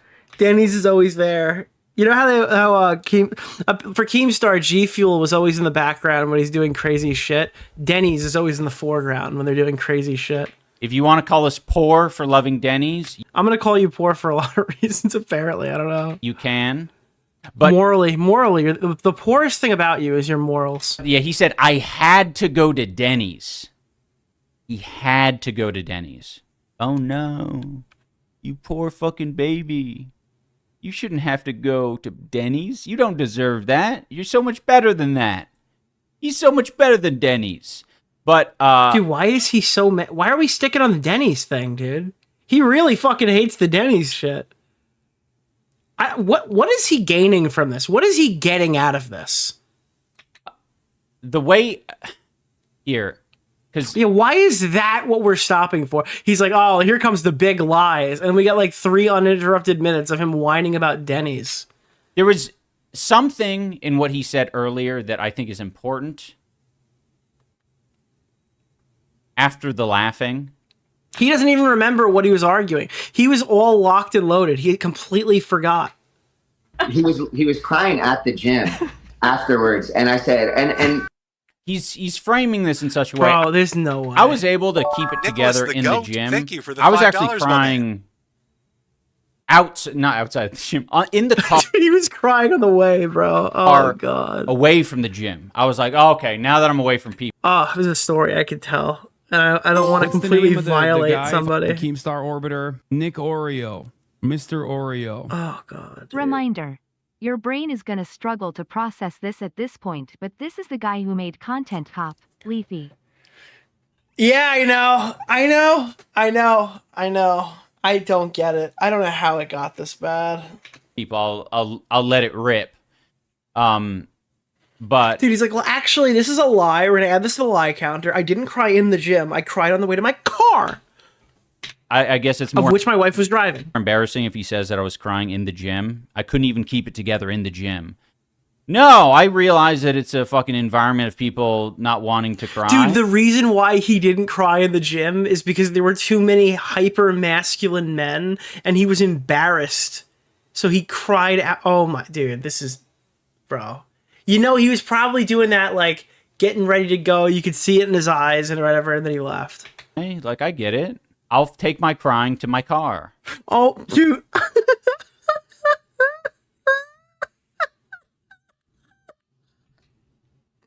once again, I hate to hate on him for that because it's very emotional. Yeah, for sure. In some hard sparring, right? Yeah. So but I'll just cry in my car. Then what happened afterwards was crying right now. It's amazing. It's horrible because then what happened afterwards was horrible. See, this is amazing because I had no idea he felt this way because he doesn't communicate. He never said any of this shit. Anissa and I were talking, and we came to the conclusion, like, yeah, man, like, I fucking... Wait, you really did fire him after this? That was some rough stuff. I have some... No. I clearly... No.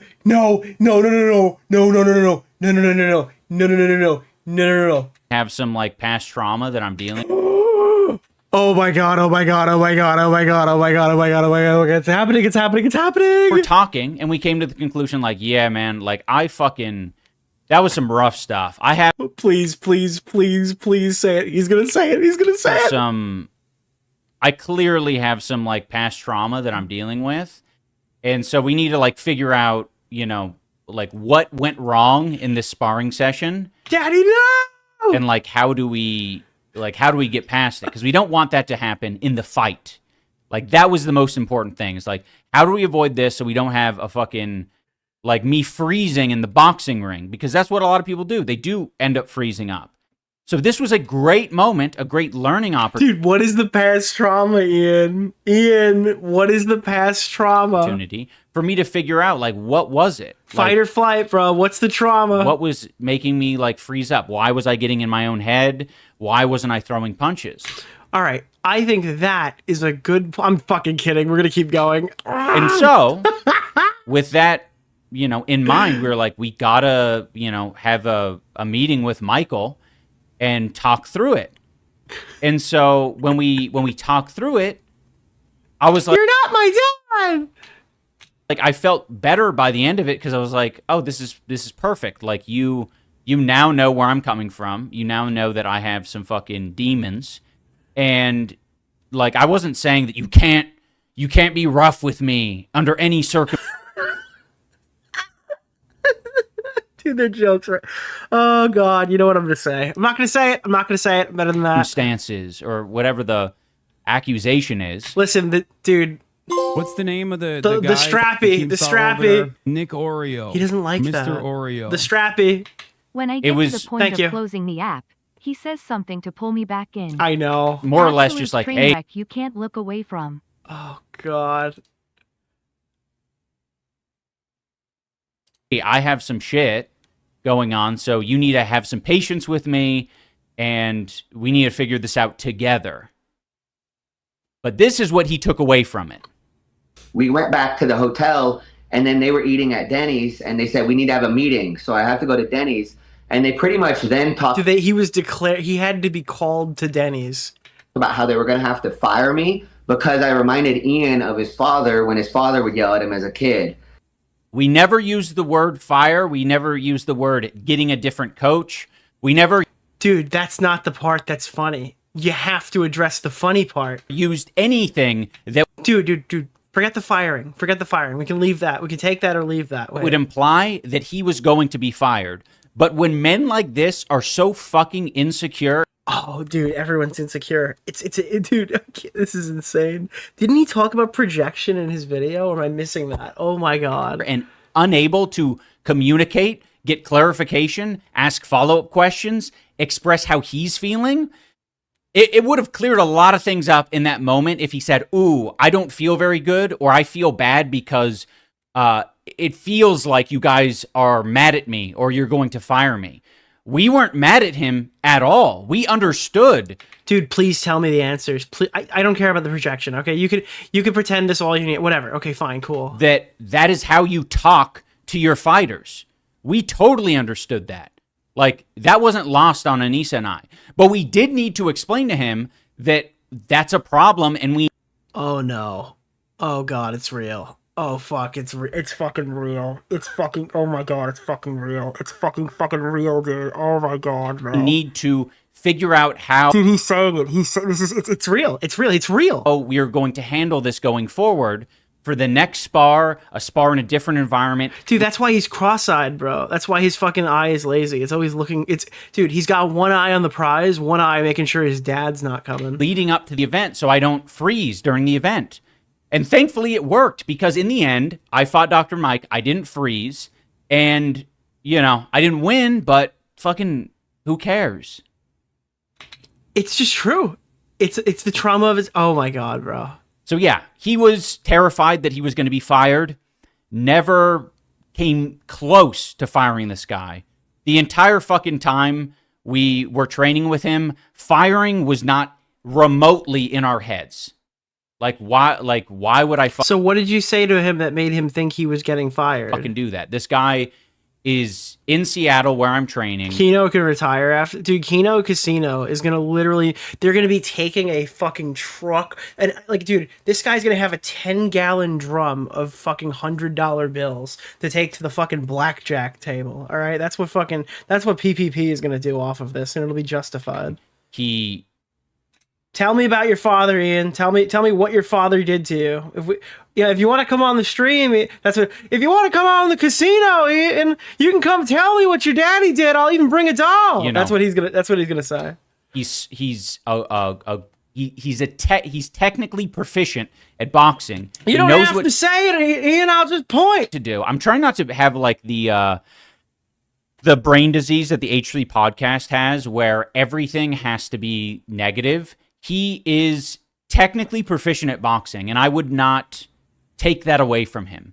Oh, he's very God, unprofessional, bro. clearly. Oh, and my he doesn't God. communicate well, clearly, but it didn't go the way that he was saying. And so... we just brushed past... Yeah, dude, so the dad thing. The dad trauma. I had to relearn how to talk to him. And at the time, I didn't even mind because I'm like, as a coach, I need to learn how to talk to different fighters. No shit. It's almost like you shouldn't have brought any of this shit up because everyone is different, and you do need to learn how to talk to different people. This guy watched a Blue's Clues episode to prepare for this. Anyways, like, communication is the most important thing. One of the most important things as a coach. So yeah. I was trying to turn it into a positive, but it definitely was. But you almost got fired at Denny's. Yeah, exactly.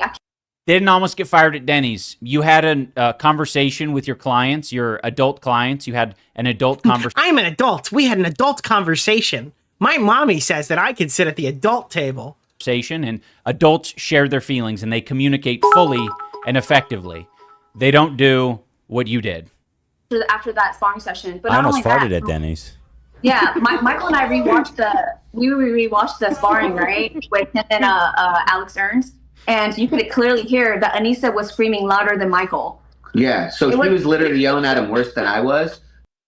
No, you guys are fucking stupid. You saw what you wanted to see. You heard what you wanted to hear.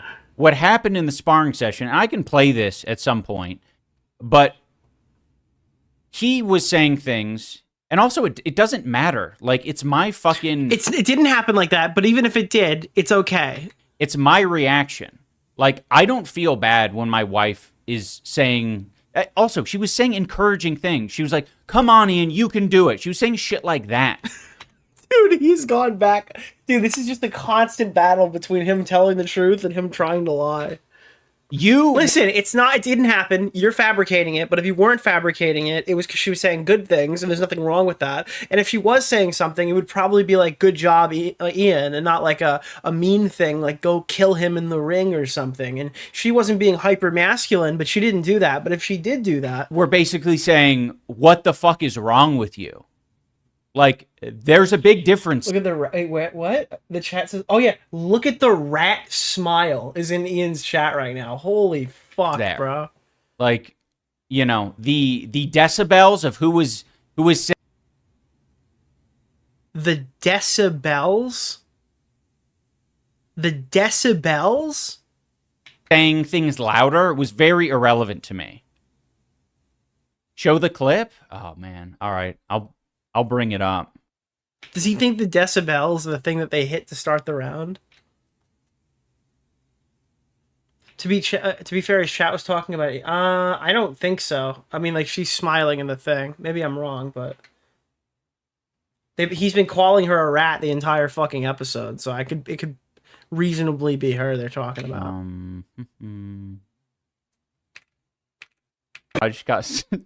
I just paused on me getting absolutely fucking Nicholas wailed the in the side Thank of the you head. for the $5. Thank you! Thank you so much. I appreciate it. Hope Medicare's doing well. I'm gonna try to figure out how to share it. Oh, if you go back, Ethan just grinned, but I guess that's also true. I don't know. It could be either one. They called Kate a rat. Yeah, they called Kate a rat multiple times in the stream. This is Alex here. He's in the blue short. Dude, oh my god, somebody's got to get this footage. And this is the thing that made iDubbbz cry? We have the full footage that's going to make iDubbbz cry? Do we have the crying too? It'll be like the opposite of the fucking, like, Raja Jackson clip. Where instead of, like, beating the shit out of somebody, they get the shit beaten out of them, and then they run off crying. First round. Anything is wrong while you're watching this? I don't want to hear your preamble. I want to hear it. I want to see the fight. Yeah.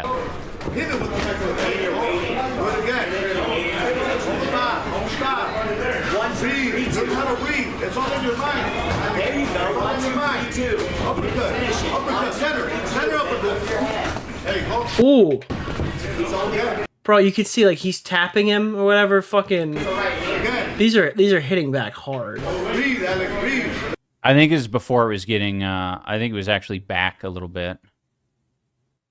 Relax, stay relaxed there. Remember, step back and take your body. Like that. Let him come to you, then step back. Hey, go forward. Did we not just watch this? What happened? Back to a jab.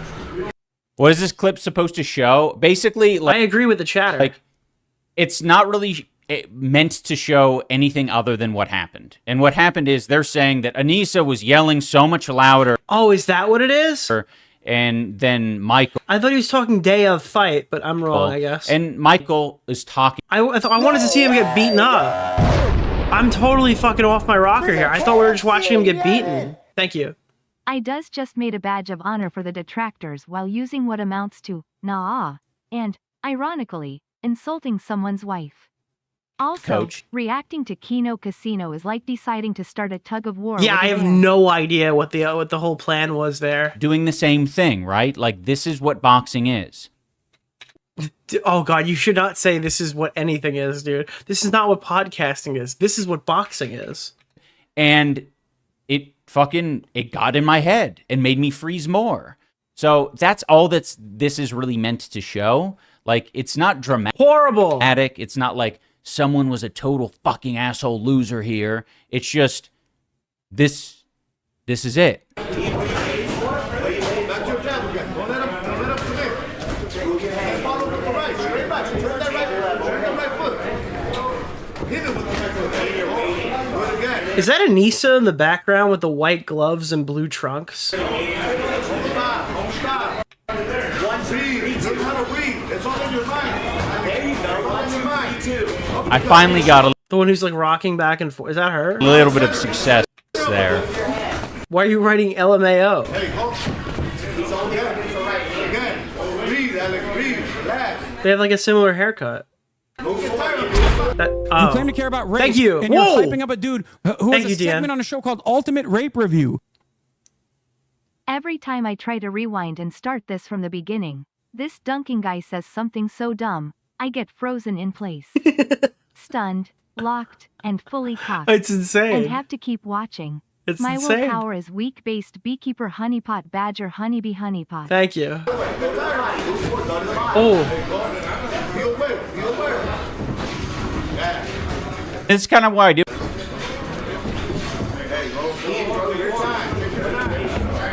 Does he like, where do we hear some, I don't know. Yeah, go that hard. Go that hard. Here, go that hard. Yeah, go. Get him. No, shift off and hit him again. Don't reach like that. Don't reach like that. This is infinitely more entertaining than any of his more recent videos, to be clear. Fucking idea. Find your shot. 1-2 shift 2. 1-2 shift 2, Ian. Nope, you're waiting. Last round. Yeah, anyway, you guys get the fucking idea. It really isn't as dramatic as people will describe it as. But how did it end? Like, why were you like hysterically crying? Is that it? That was the end of the clip? Last round. Yeah, anyway, you guys get the fucking idea. It really isn't as dramatic as people will describe it as. It's just... Yeah, again, Briggs doesn't sound really aggressive there either. So, like, what was the context? That was it. Like, he wasn't going to get fired for that. Like, what the fuck is... I feel like we're missing some context here. What is he talking about? Like, I hate people who can't fucking communicate. Like, if he was feeling some kind of way, he could... Dude, our silence means something. I hate people who can't communicate. Could have said any of that. Like, it's so annoying. Like, don't punish... He's clearly mad that there are things about him that have been told for reasons that he doesn't agree with. And simultaneously, right? He needs to paint these people out to be as, like, evil as possible. Me, because I'm willing to tell you, like, hey, like, I was... Because he's lashing out in anger, more or less. Going through some shit in there. Like, I don't know what happened. I think the way that you were talking to me in the ring kind of fucking frazzled me. Like, that's how we fucking get better as people. Dude, it's like fucking evolution, bro. What are you doing right now? You're not even evaluating yourself. How could you evaluate my performance if you can't even evaluate your own heart? But I was like, but apparently I was the one that I yelled at him and he froze. It triggered him and he thought it literally was the case.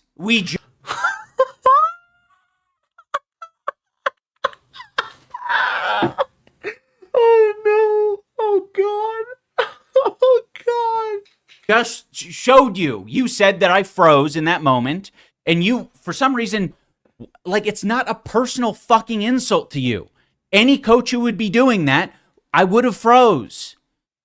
Like, how can... It's so crazy to talk about, like, your own deficiencies and for other people to think that I'm describing them. his dad. That's what she said. So we'd have to deal No, but you're just... Yes! with things like that all the time where it was Oh, poor baby. You had to deal with a client that was paying you fucking $32,000 to teach them boxing part-time. You poor fucking child. he wasn't even supposed to spar that day. Like, I'm like, what the hell is I was supposed to spar that day. We were deciding as a group whether or not I should spar. So then that's not... It was foretold to be 30,000 years ago. It was I all recommend sparring watching that day. Nicholas DeOrio's Oh my god, latest bro! video. Please, This This let is this what end. it sounds like when iDubbbz cries. Yes. Honeypot badger honeybee. Oh my god, bro! All right. We're gonna. All right, where are we right now? Always the 3:14. All right. Let's try to get through this topic, and then we're gonna pluck it. idea that we would, because it would make for great content. And so we did together decide, let's spar. He didn't have a mouthpiece. He didn't have a mouthpiece, so they had to buy a $20 mouthpiece from the gym and put it in the microwave. It didn't even fit. It was ridiculous. Why are you acting as if you weren't like okay, so I guess the coach. Wait, so you were supposed to spar, but you didn't bring your mouth guard, so you had to cook it there? Is completely like incapable when it comes to telling his fighter when he should and shouldn't fight.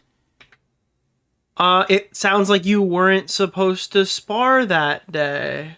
Like, I was down. That was your responsibility. Yeah, why are you going to boxing without your mouth guard? What are you talking about? For it. I said, like, yeah, let's do it. If my coach told me, no, you're not ready, like, this is that not like in your bag? I'm not feeling this. I wouldn't have boxed. I wouldn't have done it. But unfortunately, he had no ability in that moment to tell me, like, yeah, today's not a good day. When you plan to spar like that, you want to prep. You don't want to just. It sounds like he literally did go into it. You want to be like, ask AB. You want to be mentally prepared for a sparring day. Okay, because it's yeah. Go ahead. Yeah, my first sparring day, like it was so fucking bad. Dude, we're gonna get like a rancid AB comment. I can smell it from here. Like when I left and I came back, Wally started jumping all around the gym. He's like, I never thought I'd see you again. He goes, okay, the fact that you came back, he's like, now I'm in. By the way, people wonder why I say fuck AB. What's the name of dude, there it is. DeOrio. I'm Nostra fucking Damas on the beat. Let's go. Like, this is why. Like, you're being used in this moment to, like, invalidate my experience. Dude, oh my god.